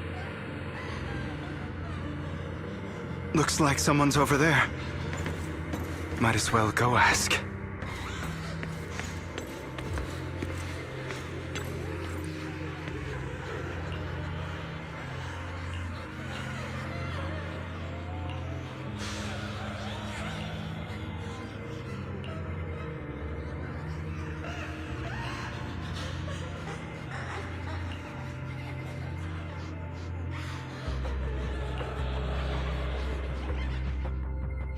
All your fault.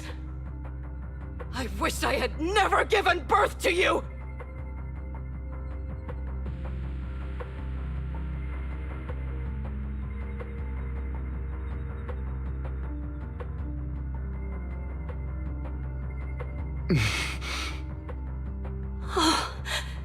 Everything will get better if you just die, right?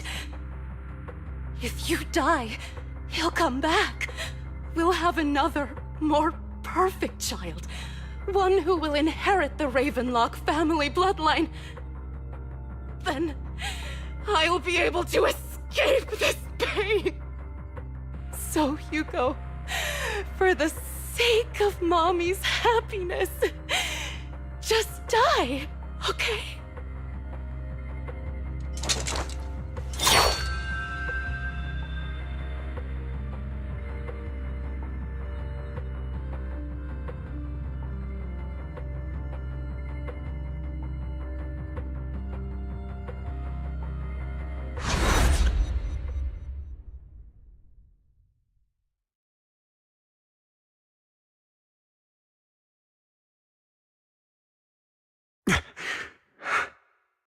So, I wasn't awake yet after all.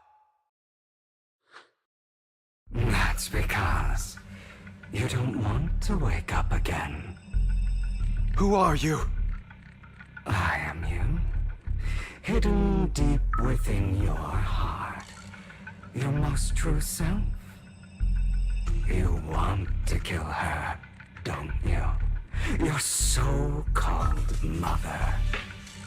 Every time she beat you without reason. poison, when she tried to gouge out your eyes, when she sold you into that hell, laughing all the while. You wanted to be the one to end her life. Why not admit your hatred? As you are, you can hunt her down and make her pay for the living hell of a childhood she made you suffer. Yes, I hate her. I hate her because she was foolish and shallow, greedy and stupid. I hate her because she doesn't deserve to be a mother.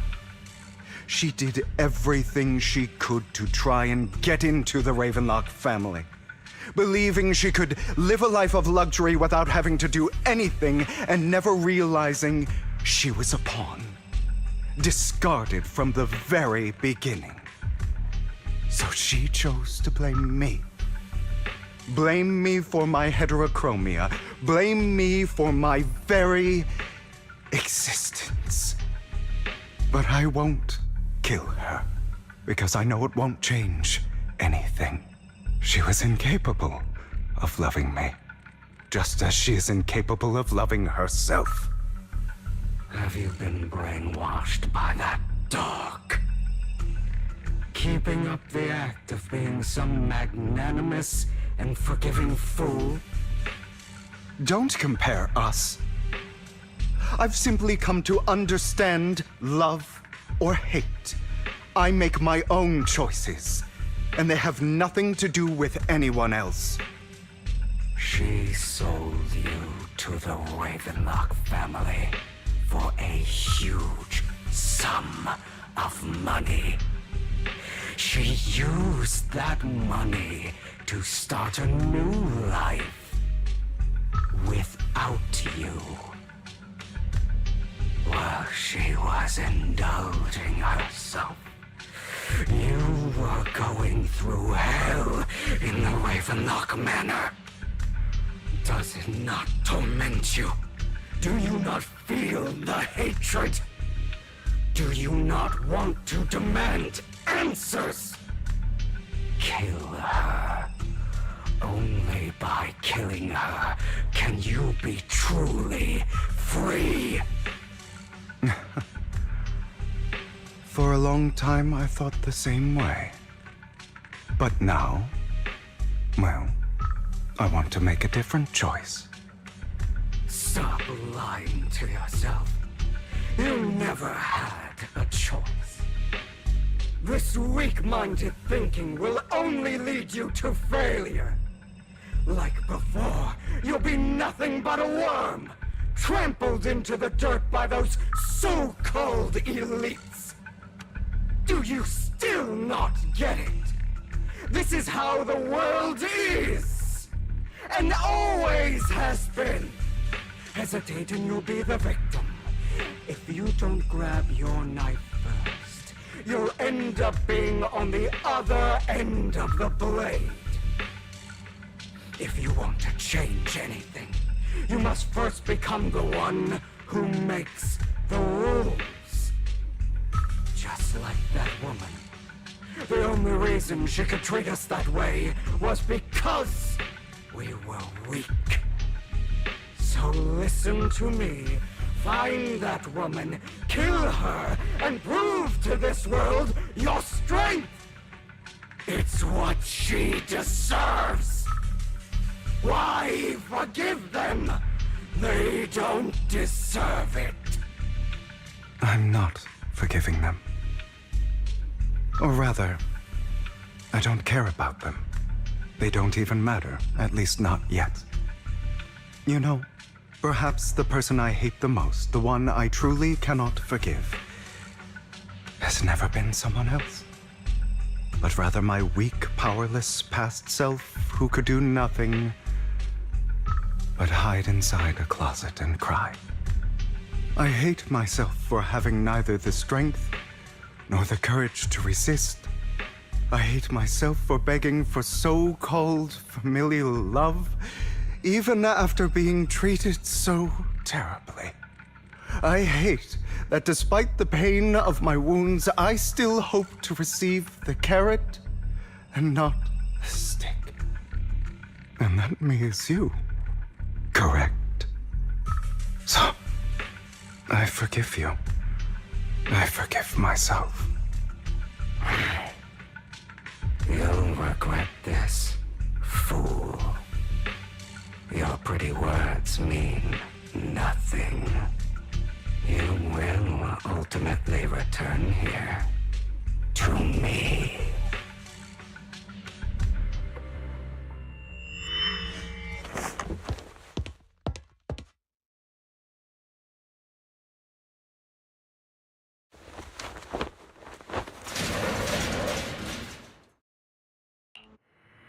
I see. This is still an illusion. I wonder who's going to show up this time.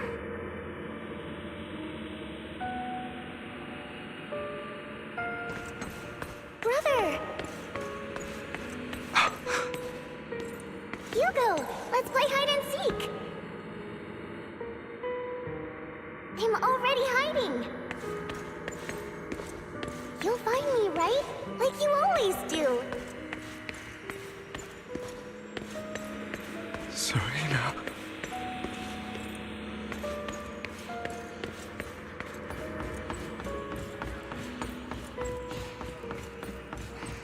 You're looking in the wrong place.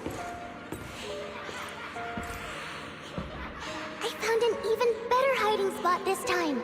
Harder to find than any place you showed me.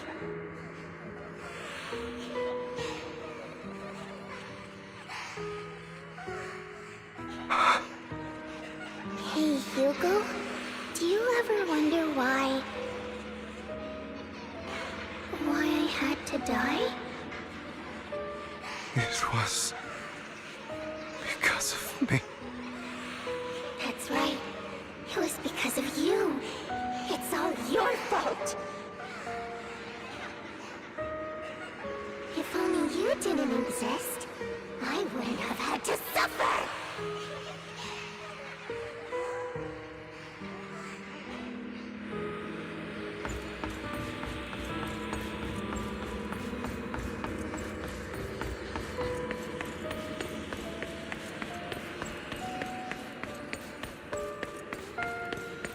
Still looking in the wrong spot.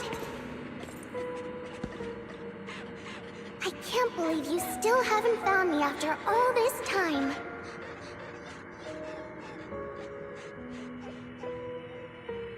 Have you forgotten about me?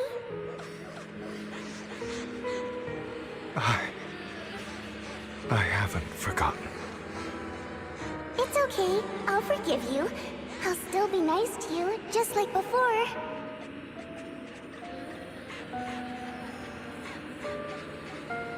I was the only one who was ever nice to you, wasn't I? Yes. Then tell me, why do good people always suffer? Why is kindness always punished instead? Tell me, Hugo, why?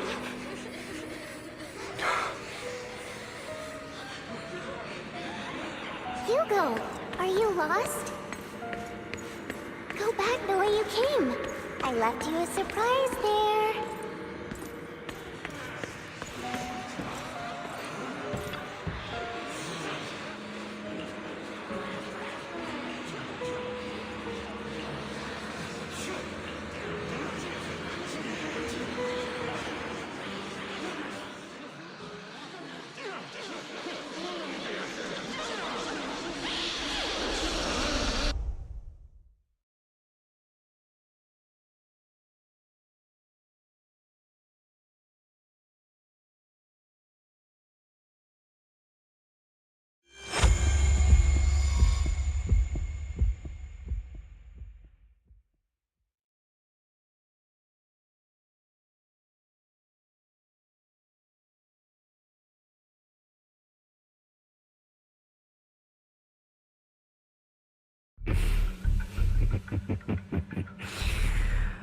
I told you that you would eventually return. We meet again, my friend. I told you, I am you. The side of you that you've always tried to deny existed. Of course. I know. This time it's about Serena. Right? Yes, your half-sister. And the only child in the Ravenlock family who was kind to you. Unfortunately, it was her kindness that led to her untimely death. It was my fault. I don't like the way you blame yourself. Because that means I'm to blame as well. And I don't think I did anything wrong. Your mother sold you to the Ravenlocks. And your father, he saw your talent and wanted to use you to push the other children into competing with each other.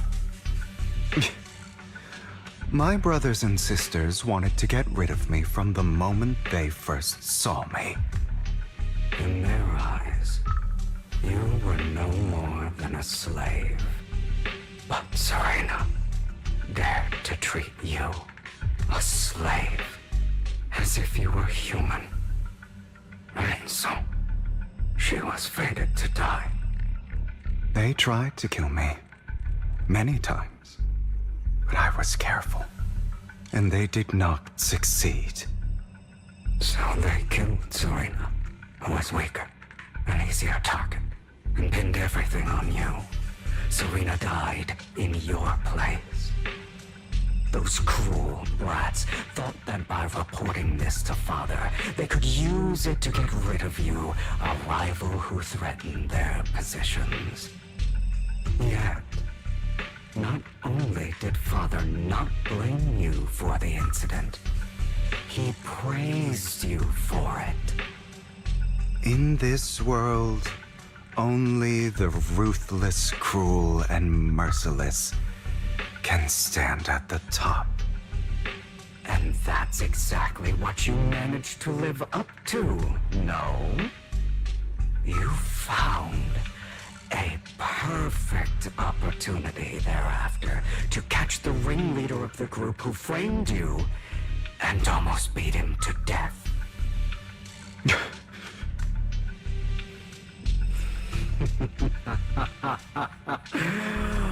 Oh, you should have seen the expression on your face back then. Oh, crazed and manic with utmost delight. I don't remember that.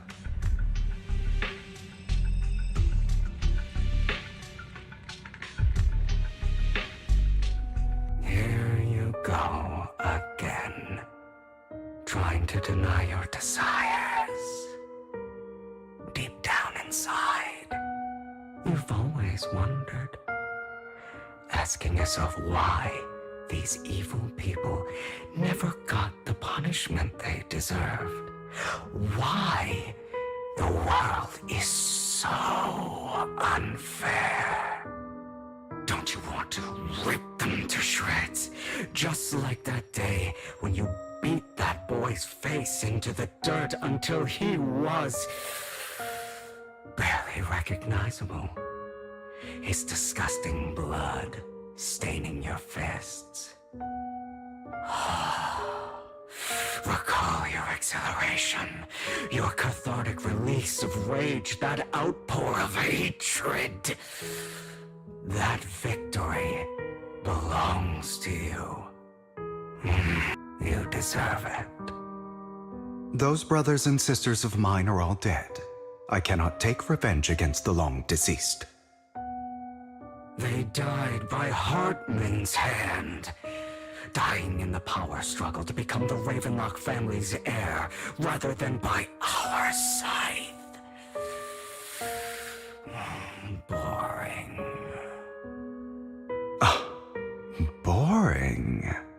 I find it hilariously ironic. Children who would murder their own kin for scraps of power dead at the hand of their uncle who followed their example. Is that not karma? Power struggles pitting kin against each other, betrayal, suspicion, and hatred between people of the same blood. It's like a curse written into the Ravenlock family's genes. Laughably stupid. Don't forget, my dear, that the same blood flows through your veins.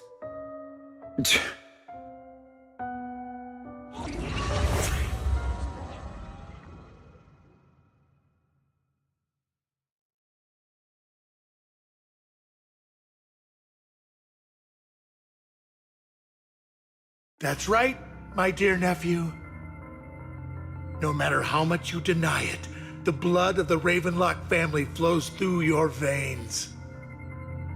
Survival of the fittest. Only the strongest deserve to live. Only the strongest deserve to rule.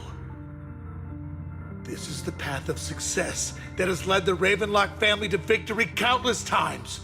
A blessing and a curse etched into your flesh and blood. As long as you live, you'll never escape the mark of family. You are destined to one day become someone like me, like your father.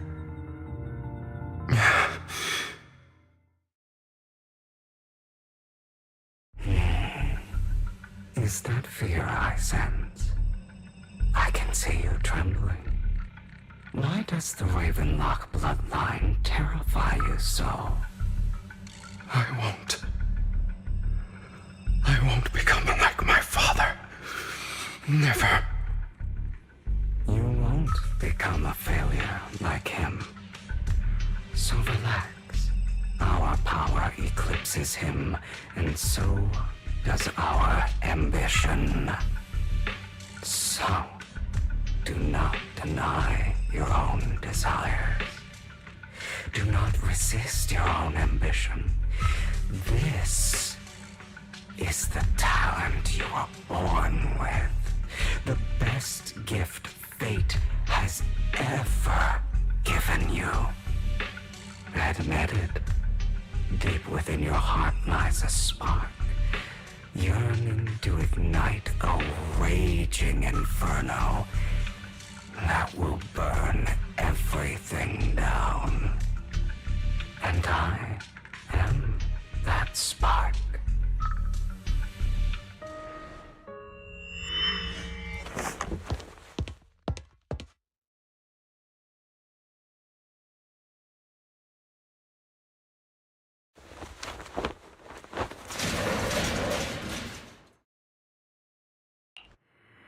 Lygon. Never thought I'd be this genuinely thankful to see you.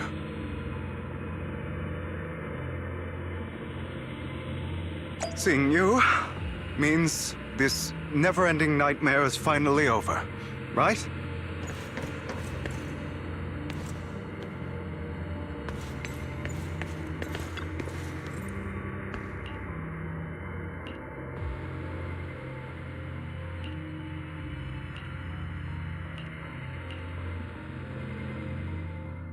I don't want to hear something like that from you. You have no idea what that man, my father, is really like. A person who stops at nothing for their own interests and ambitions. Just like what you're doing right now. And what do you think I'm doing this for? All of this was part of your plan. You knew where the Ravenlock family was going to be, so you set Mockingbird's target there. To seek revenge, you plotted to assassinate your own father, but he was too vigilant, and you failed. After almost being assassinated, your father was furious and locked everyone in the hall, but was unable to find the assassin. And what a coincidence that a hollow disaster just occurred in the vicinity.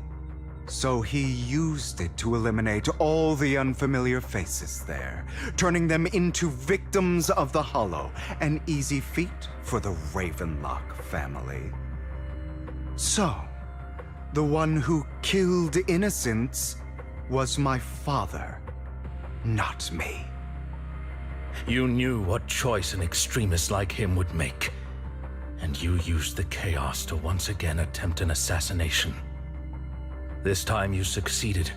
You killed your own father at the cost of innocent lives. Admit it, Hugo. You don't care about anyone else. The only thing you care about is your revenge. How is that any different from your father? Enough. I'm tired. I may hate him for betraying me, but he wouldn't say something like that.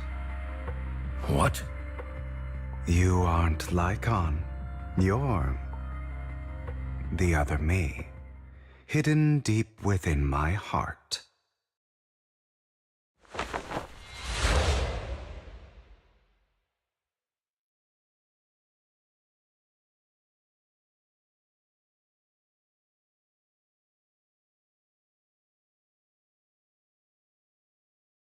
I've been waiting for you, my dear. It seems you've already grown accustomed to this place, even turning the tables on me. Just as you said, you are me, and I am you. There's no such thing as having an advantage over oneself. We are ultimately one and the same, forever inseparable. Then you should know what I want to say. When you and Lycon split, you didn't even try to clear up the misunderstanding, didn't deny or argue against what he said. Because you realized that deep down, he was right about you. You just hadn't acted on it yet. Some people live only to bring more suffering into this world. Sometimes, murder is what brings justice back into this world. For that, I must stain these hands in blood. That's right. Just like what you said before you faked your death. Were those words really just an act? To slay the dragon, you must first become one with sharp claws, rending fangs, and strength enough to destroy anything. You know the truth better than anyone. If you hadn't hesitated and instead seized the first opportunity to kill your father, none of what followed would have happened. Innocent civilians wouldn't have died. Your partner wouldn't have lost an eye and both legs trying to save people.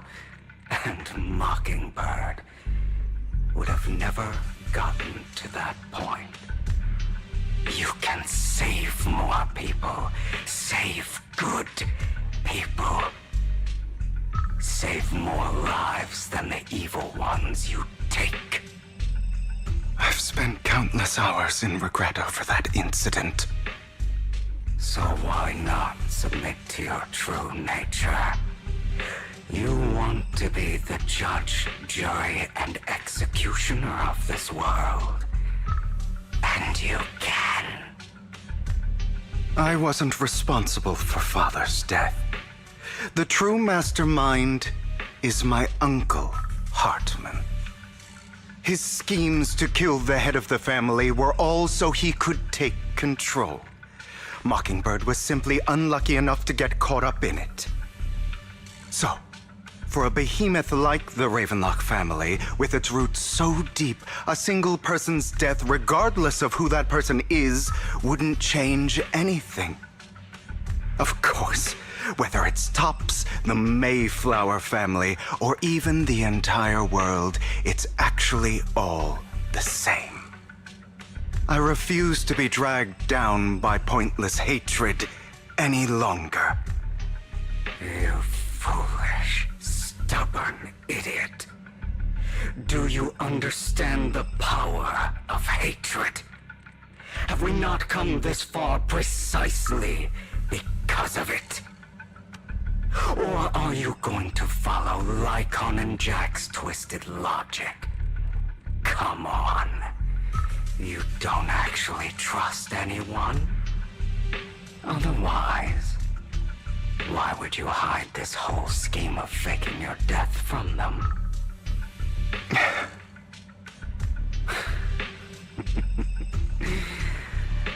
You've built an impenetrable wall around your heart, keeping everyone out. Of course you are right to do so. No one in this world can be trusted. Always. All you'll receive is hatred from your own blood and no love. Suspicion from your companions, and betrayal that comes all too easily. But the most ridiculous thing is that you want them to trust you. You stay silent and long for them to notice your suffering. You yearn for your companion's understanding and trust. Idiot. That's why you are incapable of exploiting them for your own ends. You care about their safety even more than your own. But remember, only the weak need companions. And we are children born from hatred. We are different from them. I will never be like them, and I don't need to be. Come. Let me show you what powers we can wield. But you are me. And I'll never lose to myself.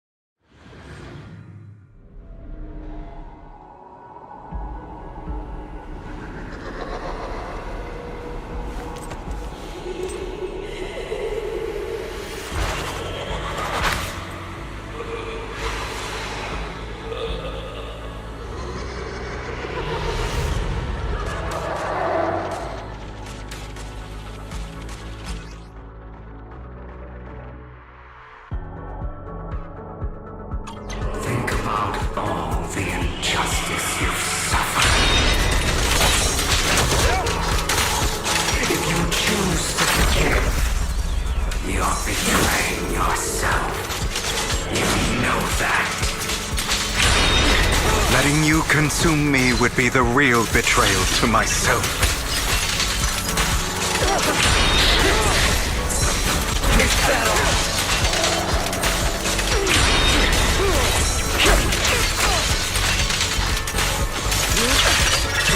You're just afraid to admit it.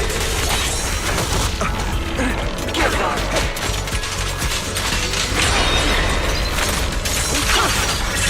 You're too scared to face your true self and what you truly desire.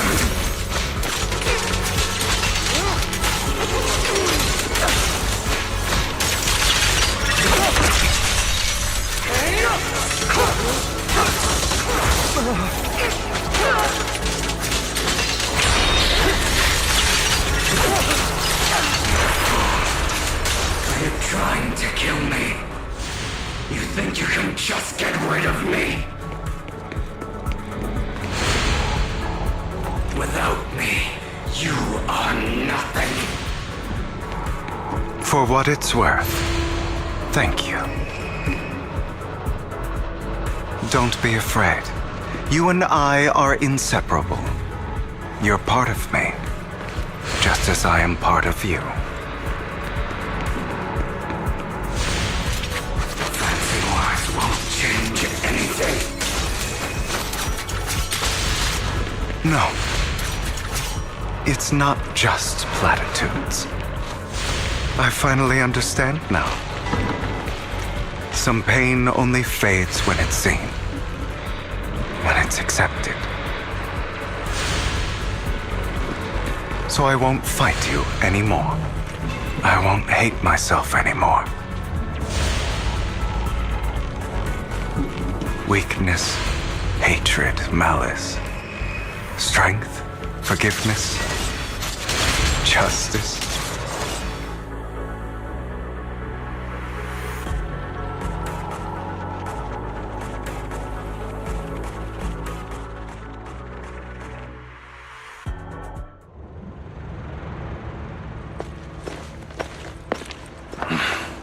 Hugo, it's time.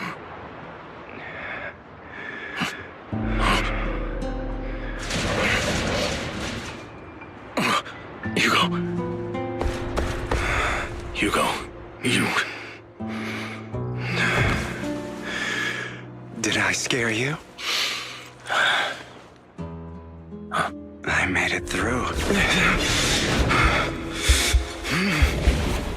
I won. No praise for me, my dearest partner.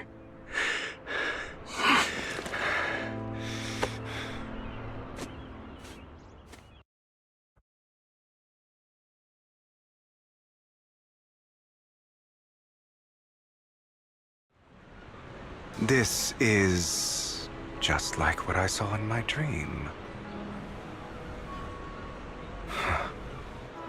I guess there are still some lingering side effects.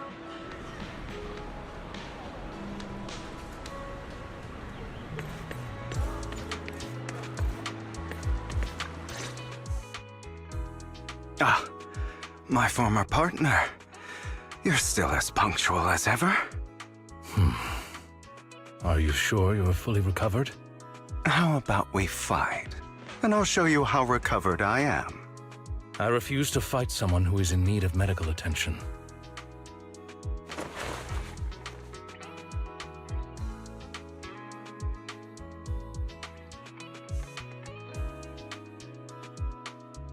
How thoughtful. I'm touched.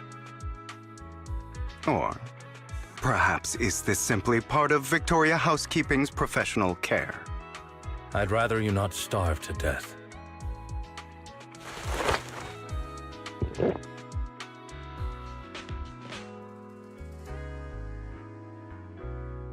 Not to your liking. I'm fairly certain this is the same kind as before. No. I've just gone too long without food. It feels a bit uncomfortable. Either way, thank you. Now tell me, what exactly happened in the warehouse? Just going a bit crazy from... you know what? Were you expecting anything else? But... I did have a very long dream. A dream about many things from the past. If I had to put it into words, it would be like giving myself psychological therapy. You seem like you could benefit from some too. How about it? Want to book a session with me? Trust me, I'm a pro. Seems you really have recovered. Well, of course.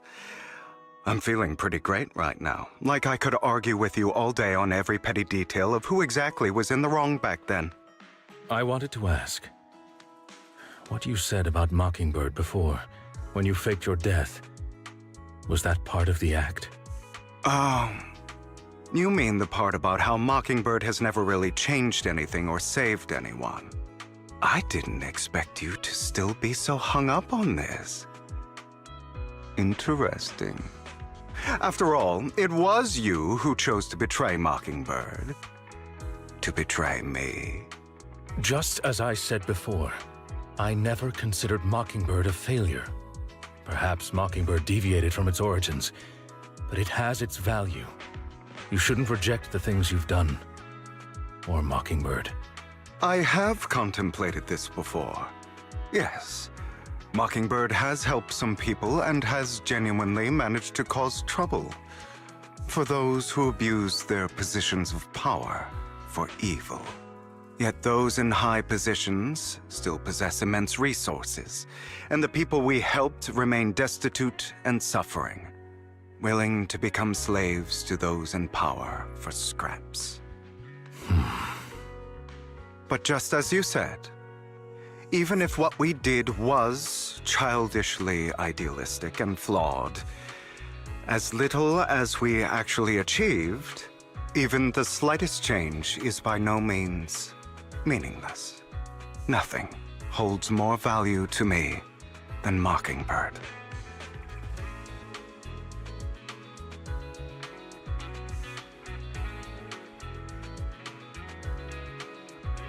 All right, let's catch up later. I still have things to do and need to wrap up my plan. I thought you would rest up first. As much as I would prefer that. My dear uncle and the Exaltus fanatics likely would not give me such an opportunity. If all has gone to plan, the fish will have taken the bait already. And if everything goes very well, I'll soon have solid evidence of the Ravenlock family's crimes. Well then, thank you for your assistance, former partner. Let's part ways here. I'll go with you. Lycon, surely you don't think that because I just recovered, I'm too weak to deal with those useless fools. Hartman's actions will disturb the safety of New Eridu. As I serve the mayor, I should intervene. Very well, whatever. Let's go. And don't slow me down.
I'm sure you've heard about the missing workers from companies under the Ravenlock family, too.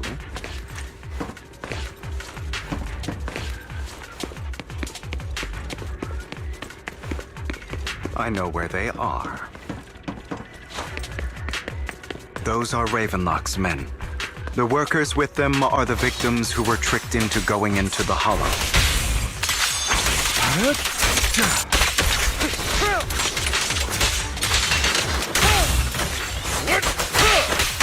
Come on, let's get them out of here.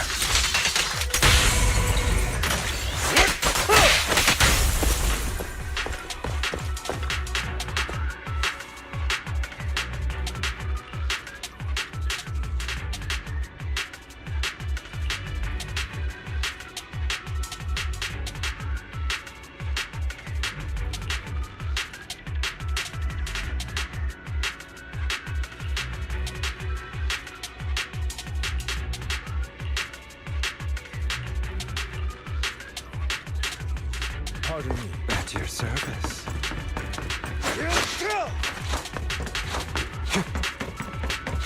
Ugh, bunch of nobodies. Cling as hell.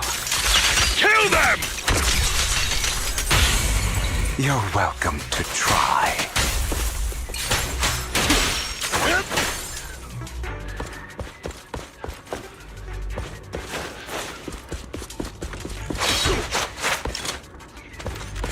What? Can't handle it? More workers here. And quite a lot of them.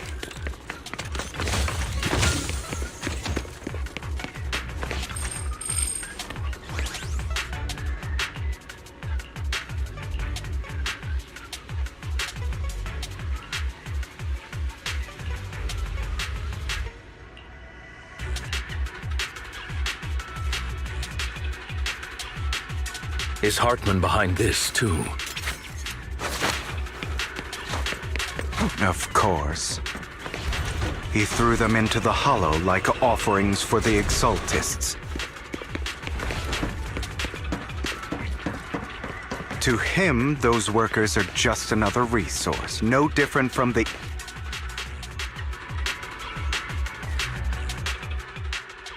There's more over there. Let's hurry. It's different this time. Don't rush in. Let's listen in on what they're saying first.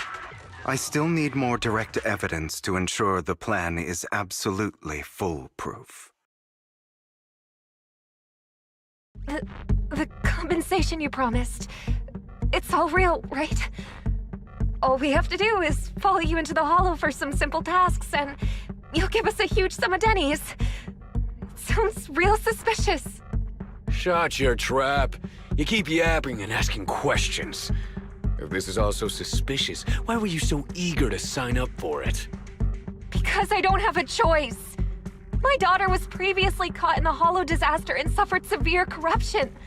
The treatment costs have completely drained our family's savings. So that's why...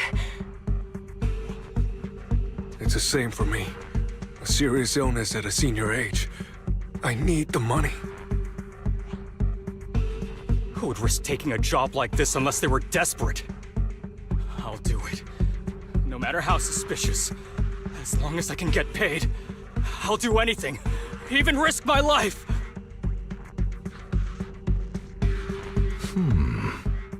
Wait, you people from the Ravenlock family, you're part of a big company in Tops.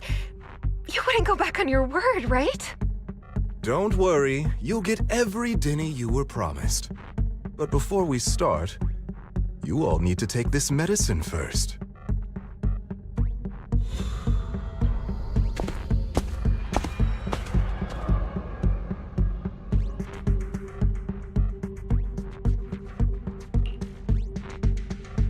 Bro, should we really be doing this already?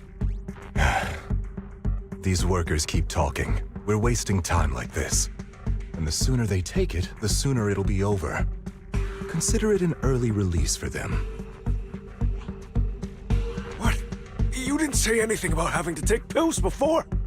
Look, this is good stuff, all right? It'll increase your ether aptitude. There's tons of people who'd kill for something like this.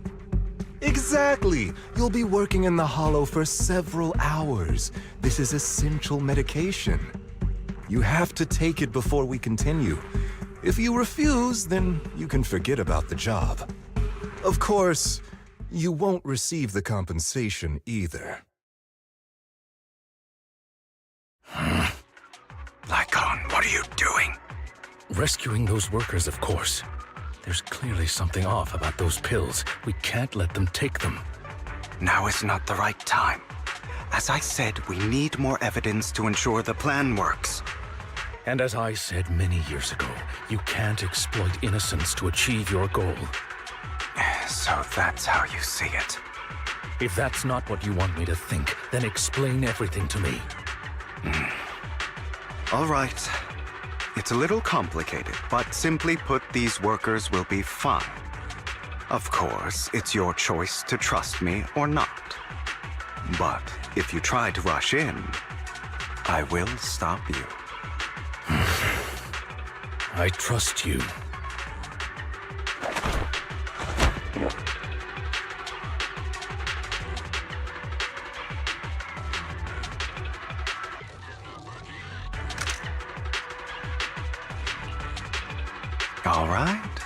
That's the evidence.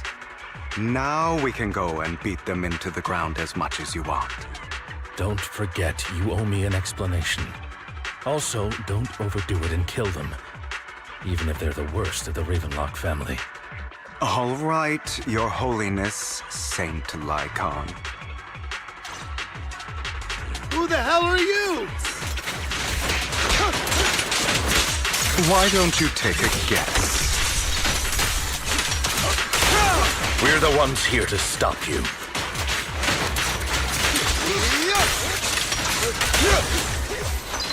Can't remember the... Your legs? How are they feeling? I'm fine. To be honest, I think I prefer the way you used to fight.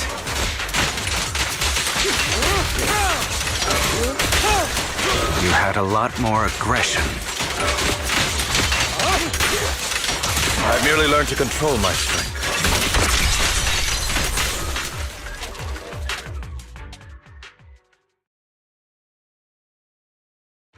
Damn it! Who the hell are you? How dare you mess with the Ravenlock family? Ravenlock. Savor the name while you can, for it will soon cease to exist. What's that supposed to mean? It means exactly what I said. I think this might be good for you. Sever your ties while you can. You still have a chance to walk your own path. The family's honor comes above all else. Is that really what you think? I saw the compassion on your face just now. You're not from the main family, right? That's why you were assigned to these trivial tasks. But in reality, there's no need for you to keep playing this boring game for them. I don't have a choice. From the moment I was born into the Ravenlock family, You always have a choice, if you're willing to act. All right, let's end the small talk here.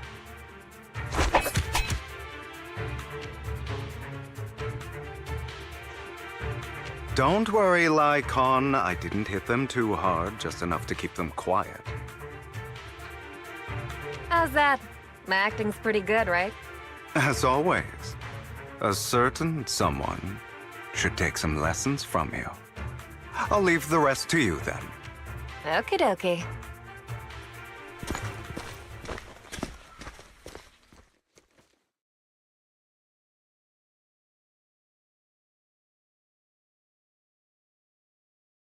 Okay, now can you tell me exactly what's going on here?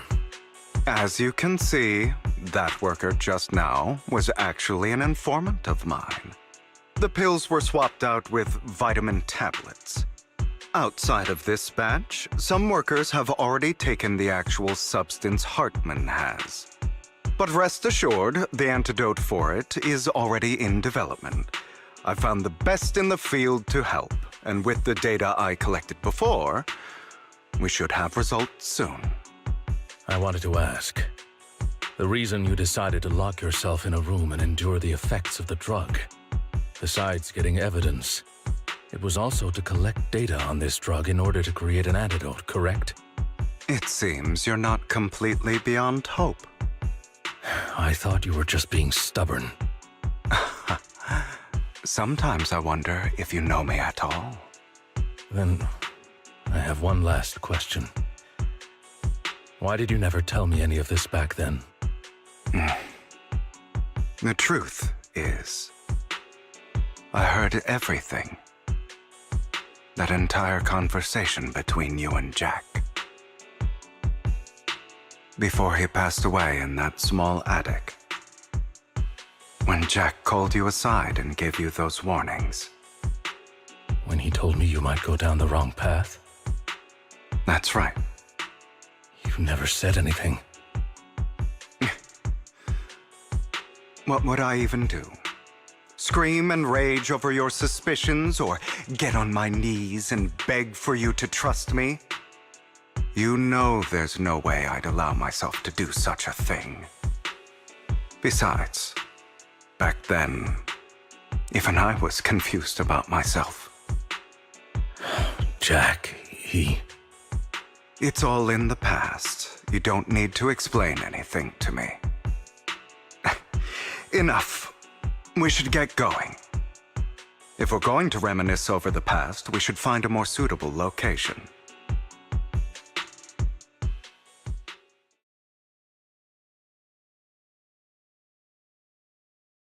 Nikon? That incident back then. I didn't do it. It was a scheme Hartman devised to take over the family. It was Hartman who killed my father, too. I only discovered the truth long after the fact. I did indeed attack my father, and I thought he was dead. But he wasn't. I couldn't kill him. And even before that, if I hadn't hesitated, none of what followed would have happened. Even now, I still think they deserve death. But I no longer care to personally deliver that fate. They're beneath me. And I have more important things to do. You... I know we may never agree on that point, Lycon. I once wanted to fight against those ugly truths that defined me, but I discovered that the more I rejected them, the more painful it became. So, I could only accept that crazed, hateful, and malicious side of myself. As long as I know I will never become like my father, like Hartman, that is enough for me. You've changed. But I think that might be a good thing. Don't patronize me. You've changed a lot too, compared to before. I still disagree with Jack's words, and I won't forgive your betrayal. I will walk the path I believe is right, even if I must tread over thorns and through the mud. But I will also allow you to walk your own path. Lycon. Should I say thank you? You're welcome. Come to think of it, we haven't talked about your legs and eye. It was just an accident, not your fault. I'm doing well now. I hope you are too. On the contrary, perhaps I should be the one apologizing. I misjudged you. I used to think you wanted power, that everything you did was for your own ambitions. I thought you wanted the power to pass judgment on all in this world like a god. I am a god. I am my own god. Or you could say that in this world, everyone is their own god. There are many things that we are powerless to change. But there are also many choices we can make. Just as I said before, I am the only one who can kill me or save me. I'm glad you think that way. Let's go.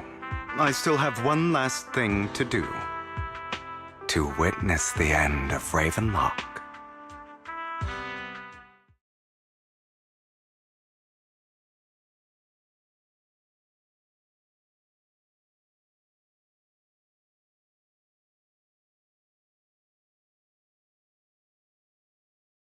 You really think you can take my place if I die? Never, you filthy bastard! Your little tricks mean nothing. As long as the Ravenlock family stands, I can still get back on my feet. You still don't get it, do you? This was never about avenging my father. And I don't care about taking your place. I didn't come this far just to kill you. That'd be pathetic. Right on cue. Why don't you take a look at this, Uncle? On behalf of TOPS, I'd like to clarify that we had no involvement in the Ravenlock family's actions. TOPS is officially terminating all partnerships with the Ravenlock family, effective immediately. We will have no further affiliation with them. Are you crazy? What the hell do you get out of ruining the Ravenlocks? You want to be a petty thief forever? Thief? Oh, Uncle. Allow me to reintroduce myself. I'm the name people whisper about. The one who robs the rich and gives to the poor. I'm the master con artist who can fool anyone, anytime. I'm the leader of Mockingbird. The one who turns every headline into my own stage. I have friends who'd catch me if I fall, partners who'd shed tears for me, and allies who always have my back. I am Hugo Vlad. You're the one who needs the Ravenlock name. I never did. You ungrateful bastard! You should have never been born. You flatter me. Same goes for you, Uncle.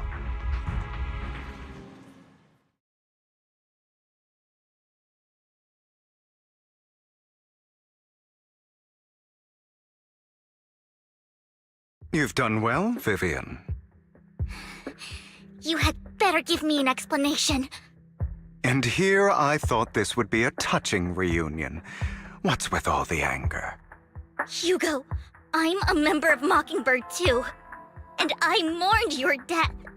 Listen, Vivian. I don't want you or the people you cherish to get caught up in danger because of me. I've always been selfish, so I don't hesitate to use you all as variables in my plans. But it is because I am selfish that I also don't want my failures to affect my treasured companions. In any case, if you were in the same position, would you not make the same decisions? Lycon's taking care of everything outside. We should go. Also, Wise, thank you. And I'm sorry for the whole act where I threatened you. It was the only way for Hartman to drop his guard against you and leave you be. I, Hugo Vlad, am forever indebted to you.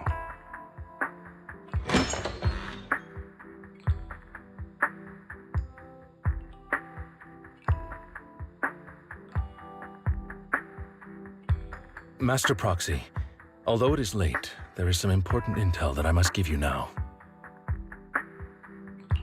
Did you know about Hugo's plan to fake his death and everything that's been happening, Lycon? I was simply playing along. After all, I could not determine whether Hugo's plan would pose a threat to you. You are a student of the mayor's late friend, and I am obligated to protect you. You still have that habit of finding awkward excuses when you're embarrassed. Mr. Hugo Vlad, if you have any important intelligence to share, please do so with haste. I need to return to rest before midnight. You two sure are, close. For the sake of a certain old fossil's sleep schedule, I'll keep it brief. I learned from Camille that Dina intends to embed the sacrifice core into the sacrifice. Apparently, it will make the sacrifice much stronger. Sacrifices created this way will not retain their minds and will indiscriminately attack all living beings, including their creator. So the Exaltists don't do this. It would bring them no benefit. But Dina's concoction can control people's minds. If a person takes the pill and is injected with the serum Landon left behind, the sacrifice would be under its creator's control. Although the dormant sacrifice has been destroyed, Dina found a batch of that serum her father created and wants to create new sacrifices. Putting aside the sacrifice for now, Hartman's sacrifice core is fake. We don't know where the real one disappeared to. The real core has always been here. Here? In Lord Phaethon's video store? Vivian, do you remember when I suggested you give that collectible to our dear proxy? I remember. But that was just an ordinary pendant. And I've met the person who submitted it. She has absolutely no connection to the Exaltists. How about our dear proxy take out that pendant so we can take a look?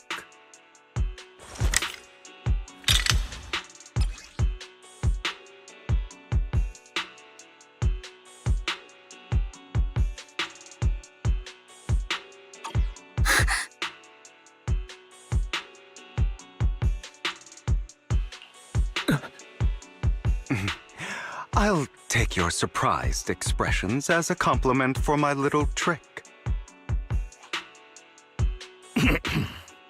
I will hand over this core to the mayor as agreed, since he fulfilled his promise to protect Vivian and the manager while I was pretending to be dead.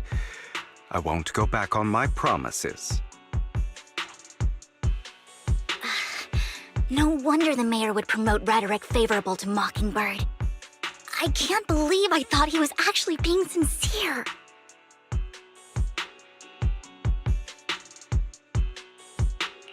Since we have the sacrifice core, all we have to do now is stop Dina from using innocent people to make more sacrifices. Yes, and we need to destroy the last batch of Landon's serum. Hopefully with no options left, Dina will give up her obsession. All right, that's the important stuff. I'm going to go and confirm where Landon's serum's been stashed. I'll contact you again once I have something.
Landon's stash should be somewhere nearby. I did some digging. Some of the missing workers were brought here too.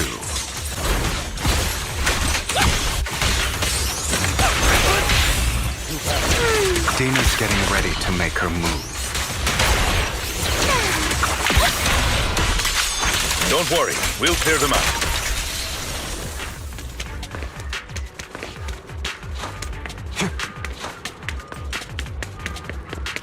They're trying to destroy the goods! Stop them!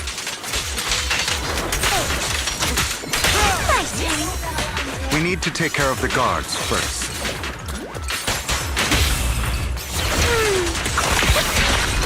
Say no more. Some of the serum is stored in this warehouse.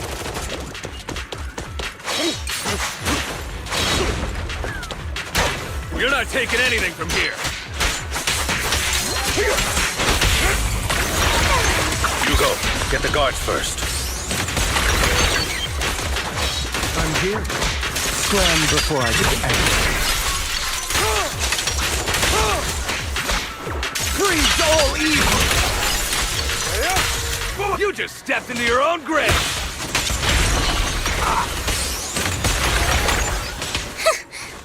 Fools. Understood.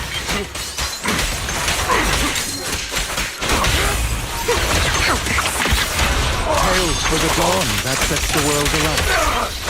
Scram before I get Move it! Prepare to kneel before me. I'll take you. Allow me to refill. Who dares get between me and Lord Satan?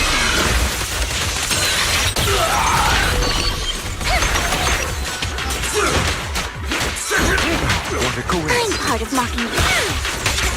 Say no more. A boring opponent. Head for flowers that bloom in your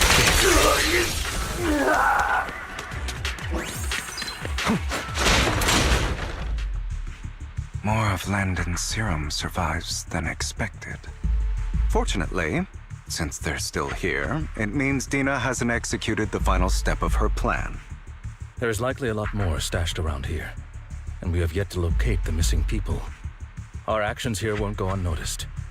Perhaps they're making plans to deal with us on their side. With Landon and Dina's concoctions combined, she may be capable of creating a sacrifice that obeys her. If it comes to that, this will get far more troublesome. How about we split up? Hugo and Lycon will destroy what remains of the substance around here, and Vivian and I will go search elsewhere. Very well. Let's go with your plan. But be careful if you encounter Dina and her people. According to Camille, she's absolutely obsessed with completing her father's dying wish. Who knows what she may try? Let's part ways here for now. And perhaps the other manager could use Eos to guide us. Sure. I've been feeling way better these past few days, so just leave it to me. It's only now that I realize how fortunate we are to have two Lord Faithins. Yeah, but I feel like our work's doubled. In the past, Wise and I would only ever work on the same route. Greater power means more responsibility. And in any case, I'm sure the mayor would be able to provide double compensation. He's a very generous person, after all. Right, Lycon? I will request additional compensation from the mayor. It's not about compensation. It's just... I'm still not used to us being separated in the Hollow, so I'm worried about Wise's safety. Oh, but I have no doubt in your abilities. I just haven't gotten used to it yet.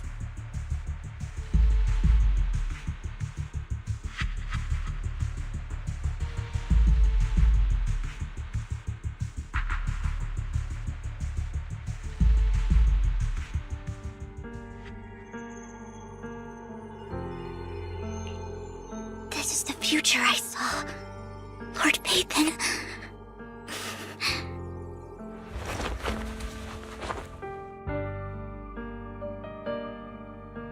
I'm sorry.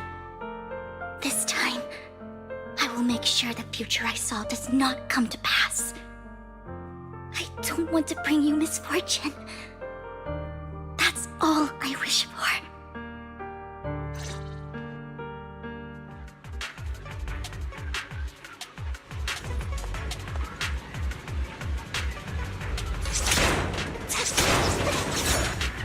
Fool. Don't touch me. Fool. Don't touch me. Leave this to me, Lord Phaethon.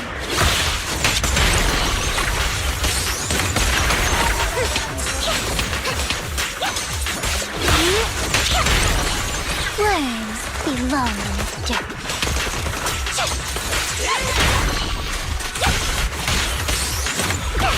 Fool. Lord Phaethon, there might be more serum here.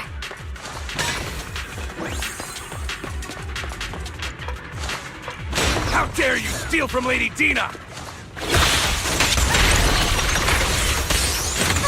I'll try to go easy on you. No promises.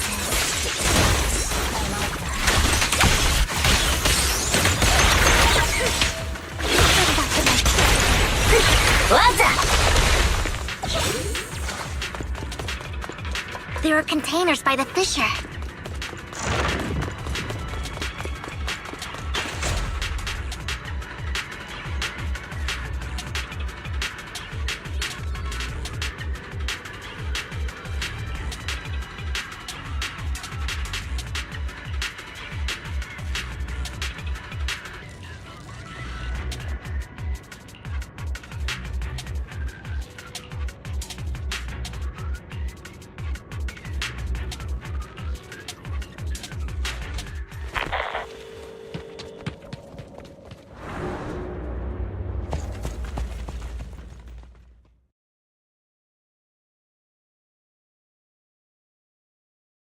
It must have been tough for you to find this place.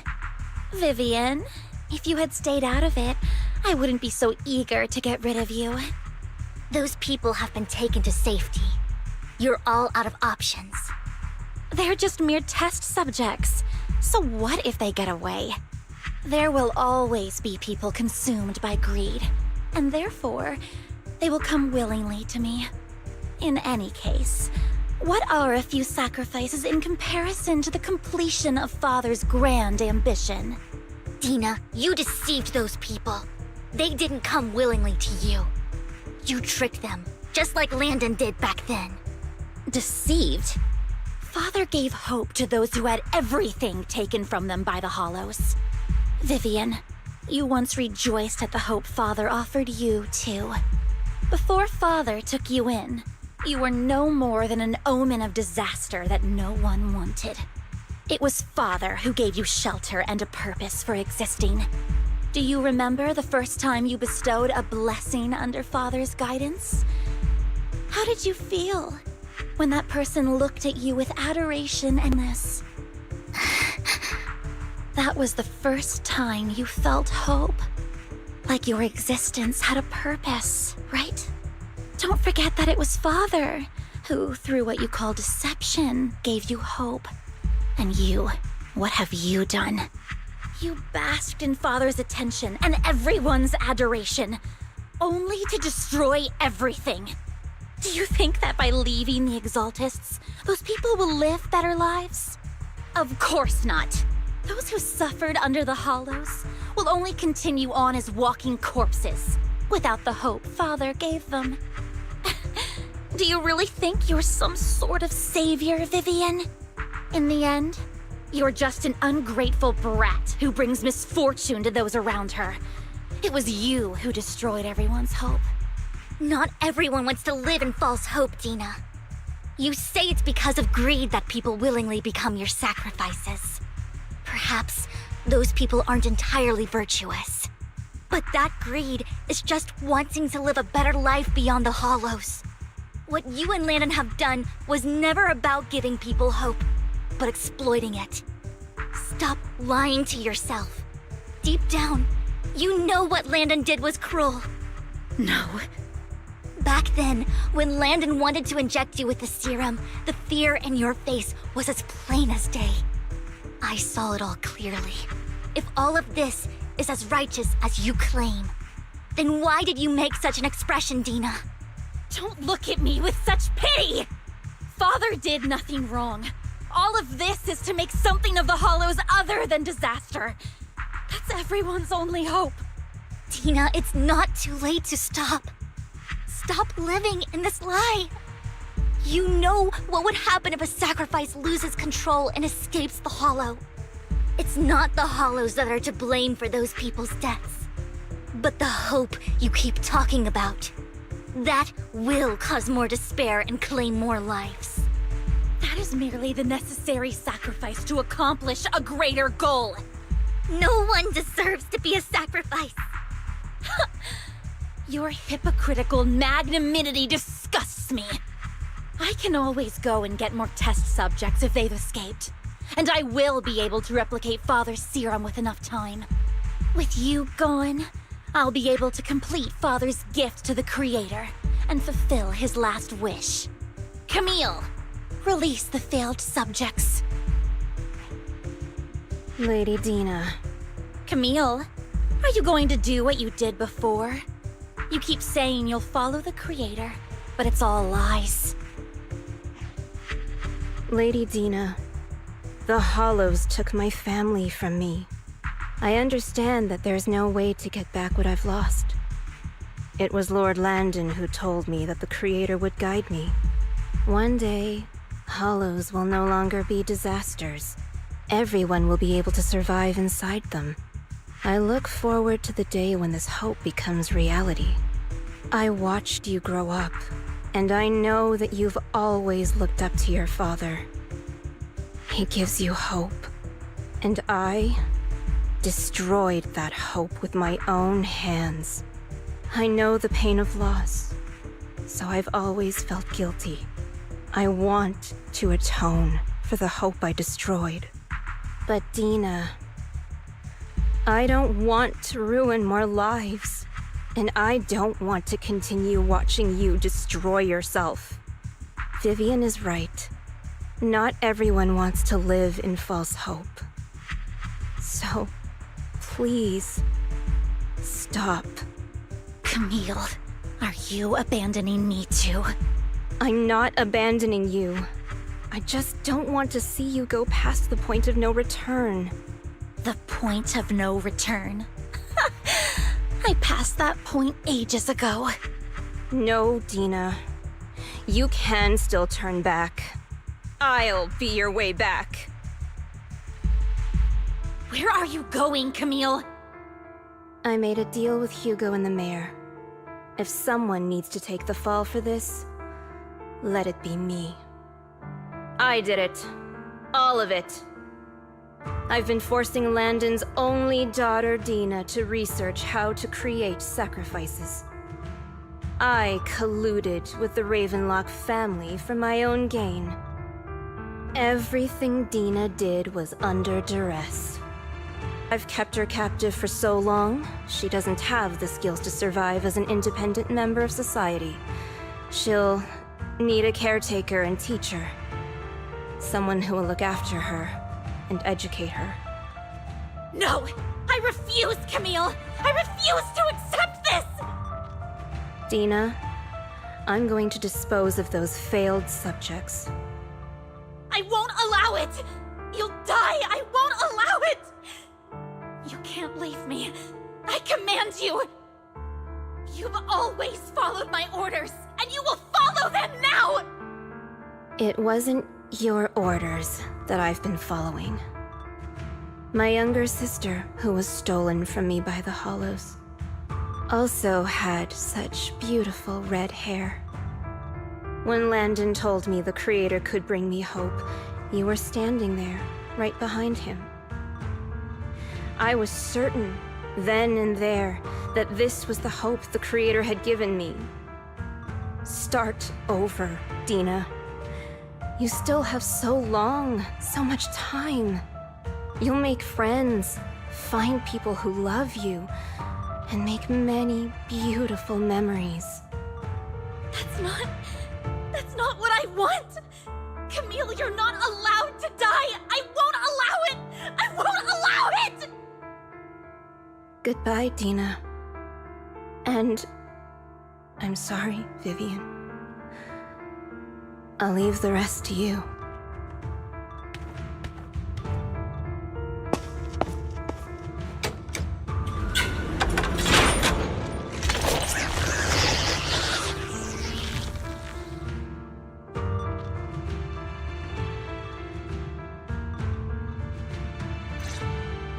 Let's take out these ethereals first. We can't let Camille's efforts go to waste. Let's face it,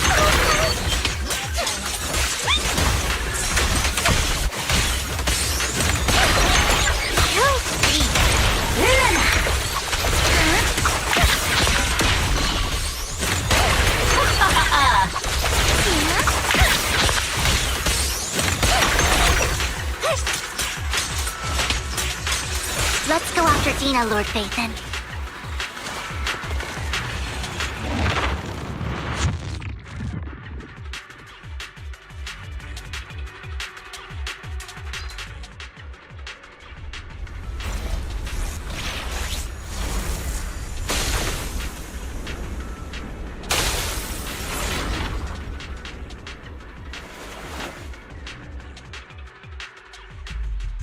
Are you satisfied now, Vivian?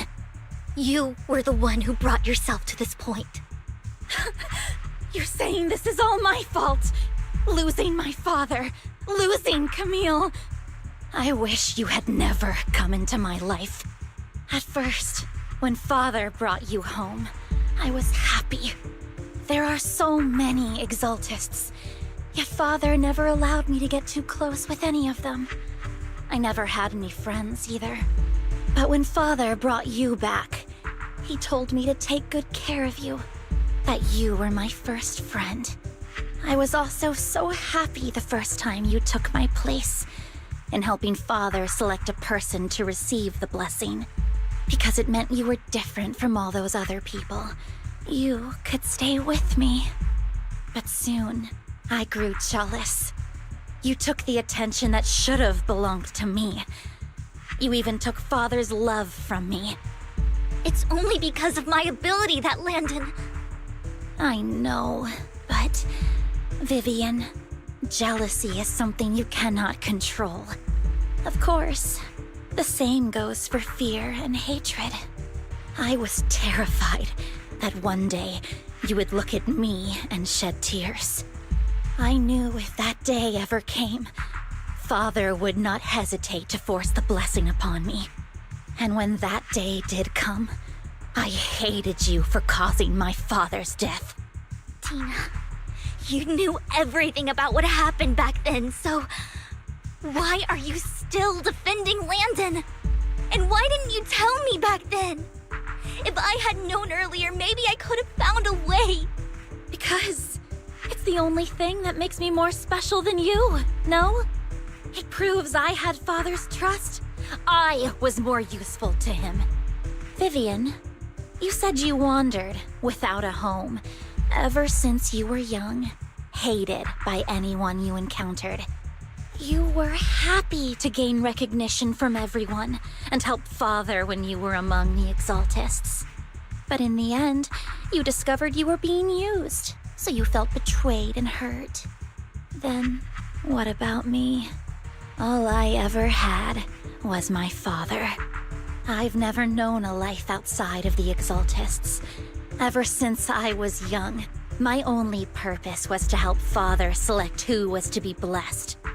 The only purpose I had was my father and the Exaltists.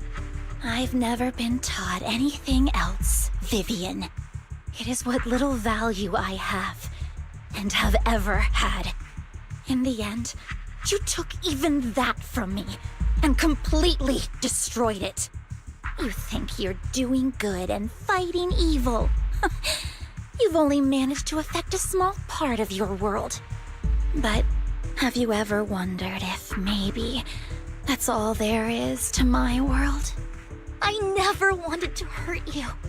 You were also my first friend. And that's why I wanted to save you back then. Save me?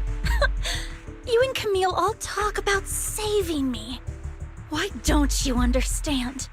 To me, loss is so much more painful than death. Tina, you can start over. Everything Camille did was so you could live on. Let's leave the Hollow together. There are so many amazing places in New Eridu. This time, I'll take care of you. I've also met so many amazing people. I'm sure they'll love you too. Okay, Tina? Vivian, I can't forgive you. And I don't want to forgive you. I have nothing left. If what little hatred I do still harbor were taken from me, well, I refuse to be so pitiful. I won't apologize, Vivian.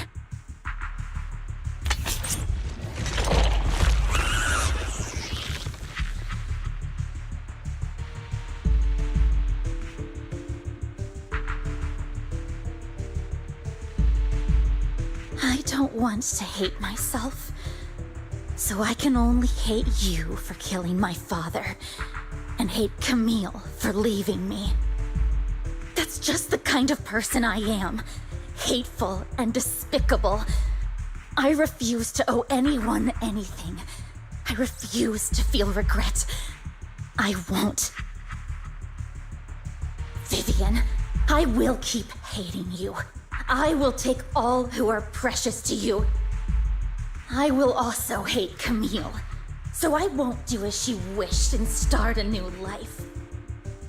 Vivian never existed. If I had never, you would be... Lord Phaethon, please do not interfere. She was my first friend. I'm going to bid her farewell.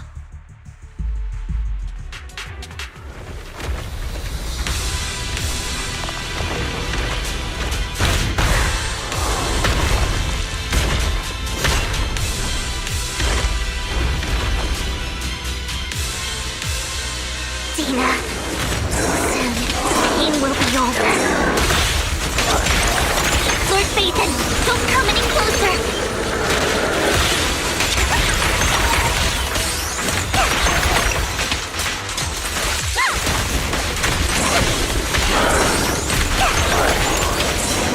Notice me, Lord Phaethon.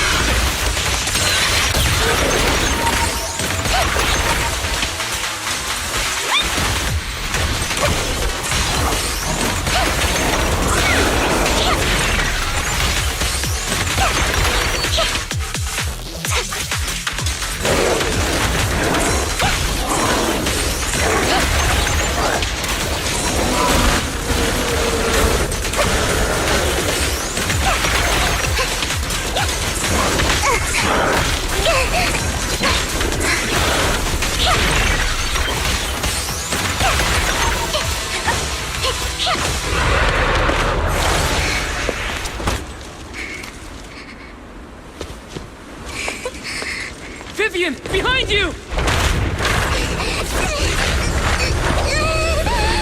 Lies!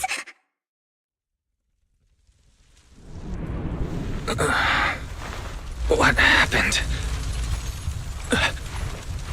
What the...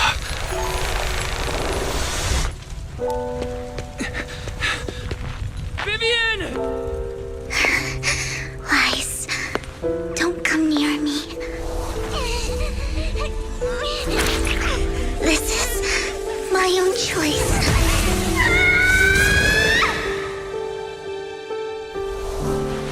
I will change the fate I saw. Vivian! I just want you to remember me when I looked my best. Vivian! Careful. Vivian, your body... I'm sorry you had to see me like this, but I don't want to be the one that only brings misfortune anymore. No. There's got to be another way. It's so warm, and the night is beautiful. Vivian?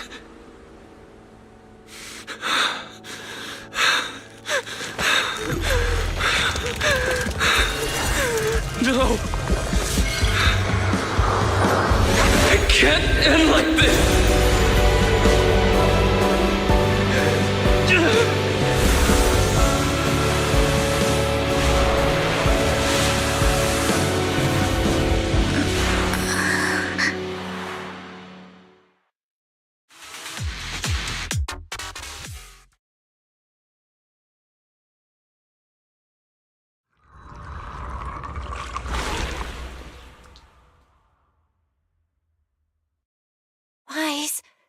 Wise! Wise, you're finally awake. I'm at the store? I remember I was with Vivian. Wait, she injected herself with Landon's serum. Is she okay? Hugo and Lycon brought you out of the hollow. You scared me to death. Thank goodness you woke up. And you said Vivian used the serum on herself? But she looked fine to me, bar a couple of scratches.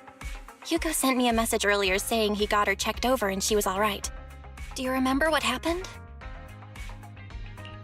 The situation was dire, so Vivian used the serum on herself to defeat the ethereals. I saw the crystallization process starting to occur. I can't describe exactly what happened. I saw something blurry, but I just wanted to stop Vivian's corruption process. I don't know exactly what I did, but then I lost consciousness. What happened after that? When I let Hugo and Lycon there, it was just you and Vivian lying there on the ground. We couldn't wake either of you. Let's put that aside for now. Do you feel any discomfort-wise? I'm a bit dizzy, but otherwise, I'm fine. Don't worry. Phew, that's good. You should rest for tonight. Hugo and Vivian said they'll come over tomorrow, so we can discuss the details then.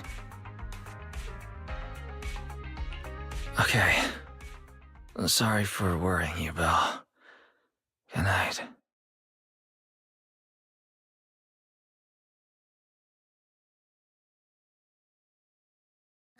Lord Phaethon! How are you feeling? No headaches? Leg pains? Heart palpitations? Loss of appetite? Vivian? I was just so worried. Sorry. Anyway, Lord Phaethon, I'm so glad you're okay. What happened this time was all my fault.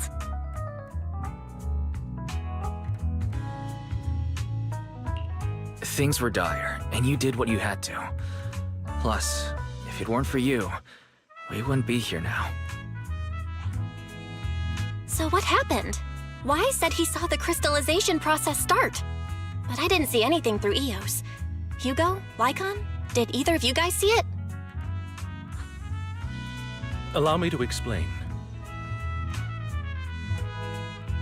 Miss Vivian told us what happened after she awoke, and the mayor arranged a full medical checkup for her.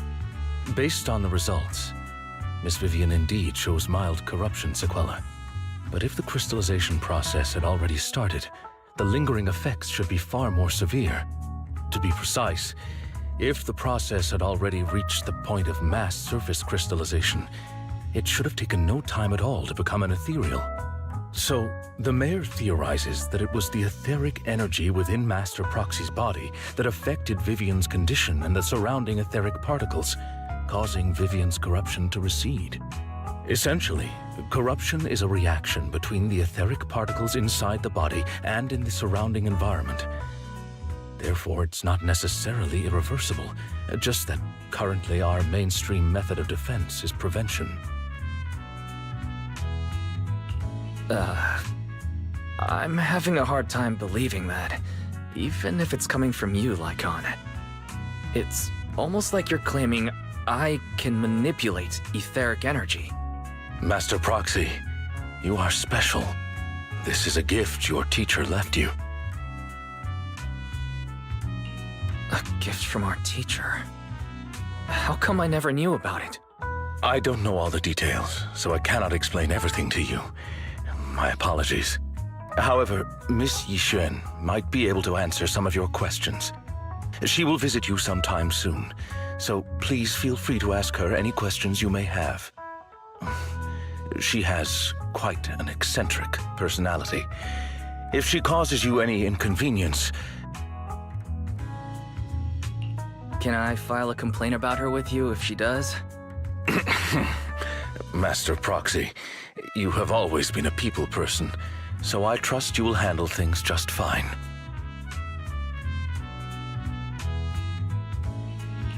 The way you said that just makes me more worried. In any case, the mayor has asked me to give everyone his most sincere gratitude. Unfortunately, the mayor could not come personally, but has promised everyone a favor. Provided it's within his means, he will offer his unconditional assistance once. There is no time limit on this favor. Unconditional, What if I wanted his position as mayor? If that is what you desire, then the mayor and his subordinates will be first in line to vote for you in the next election. As for the other votes, you'll have to work for them on your own. But should you assume office, I hope you take full responsibility for handling all day-to-day matters and lead by example. By sheer happenstance, the mayor has provided you with a copy of his current assignment, the City Waste Sorting and Processing proposal. Old fox. Well, can I request Lord Phaethon's? The mayor imagined you might ask. I have prepared all the necessary documents, and the ceremony expenses will be covered by the mayor as a gift. As long as Master Proxy agrees, we can sign and process the documents immediately. But this matter requires mutual consent and cannot involve coercion, confinement, or one party's lack of consciousness. Stop! I would never do that to Lord Phaethon! Probably. At least not today. As for you, Master Proxies, the mayor has some sense of what you desire. That said, he hopes you might speak with Miss Yixuan first before you decide the timing of that favor.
I did not expect that such a spiritual entity would exist here. It appears this street is a geomantic gem. A spiritual entity?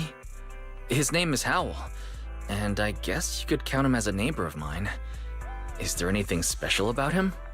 No, I was simply a bit surprised. It's rare to find such an intelligent individual of this breed. Even huskies can be really smart, like Howl. You're right. Yet, being overly intelligent comes at a price. It must stay here for prolonged periods of time, parted from its owner and unable to move about freely. Both a blessing and a curse. However, it seems quite happy. We've strayed a bit off topic. Since you're back, let's discuss our partnership.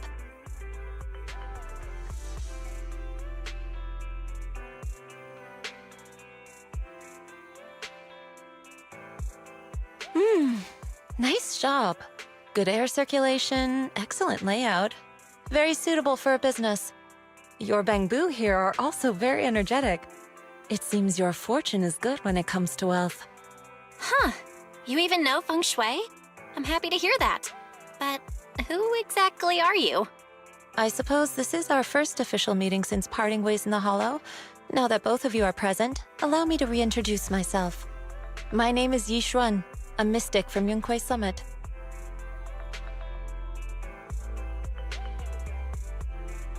mystic?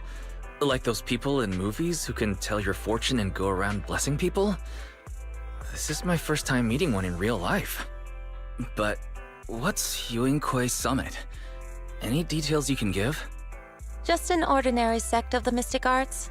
Our disciples travel all across New Eridu and sometimes collaborate with authorities. Currently, I'm affiliated with the Hollow Investigative Association.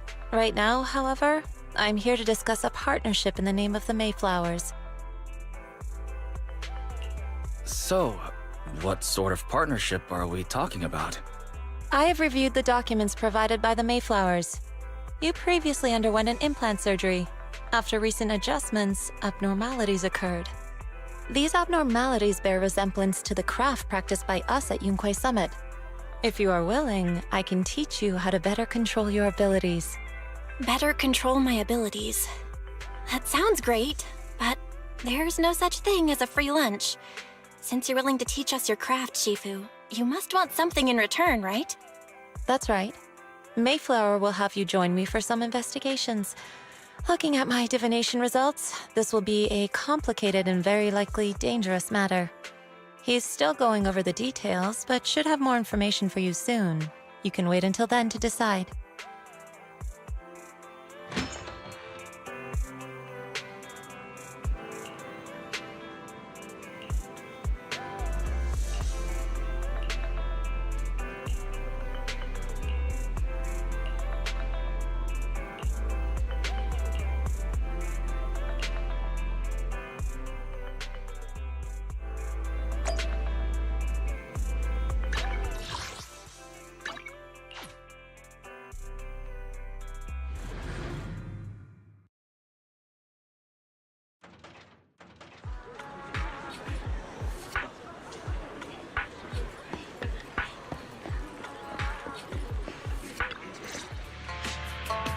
Please, help me check my fortune!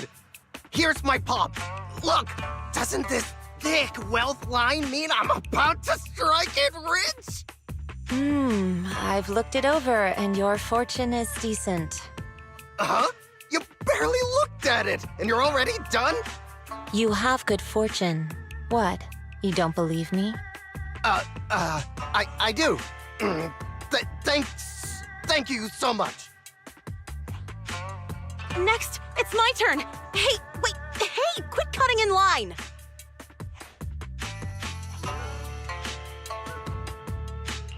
So this is where you were. Who are all these people? You're here, Wise? I decided to take a break. I didn't expect so many people to come seeking my divination services. Don't worry, I need no more than a simple spell to solve this matter.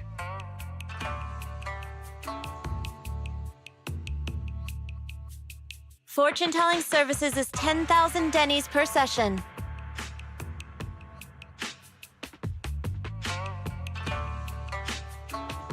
All gone? Good. It seems the Banish Wealth and Desire spell is still effective. Banish Wealth and Desire? That's a spell? This isn't the kind of craft you said you were going to teach us, is it? Our video store has a business license, and we'd get complaints if we charged unfair rates. Of course not. This is just a trick to deal with trouble. I'll take my time showing you the true craft of Yuinkui Summit. For now, let's find that shop.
Yishuan Shifu.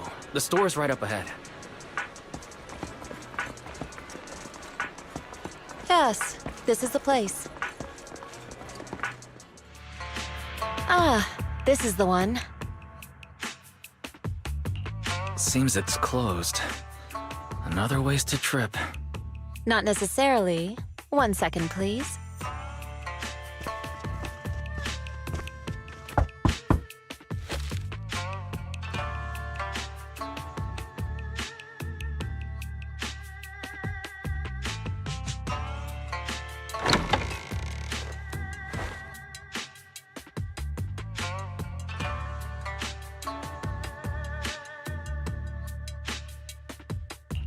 Huh? Is there someone inside? Relax. The boss prefers to do business with people they know. They like their peace and quiet, so they rarely open for customers. I'm an old acquaintance and just wanted to retrieve something. What a strange private business. Shifu, what exactly are you retrieving? Just some things needed for our future investigations. You'll know in time. Really? Shifu, I feel like you're always so mysterious. Rest assured, I'm not hiding anything from you. It's simply because the correct time has not yet arrived, so there is no need to rush. Since we've already obtained what we came for, let's part ways here. There will be plenty of time in the future. We will certainly meet again.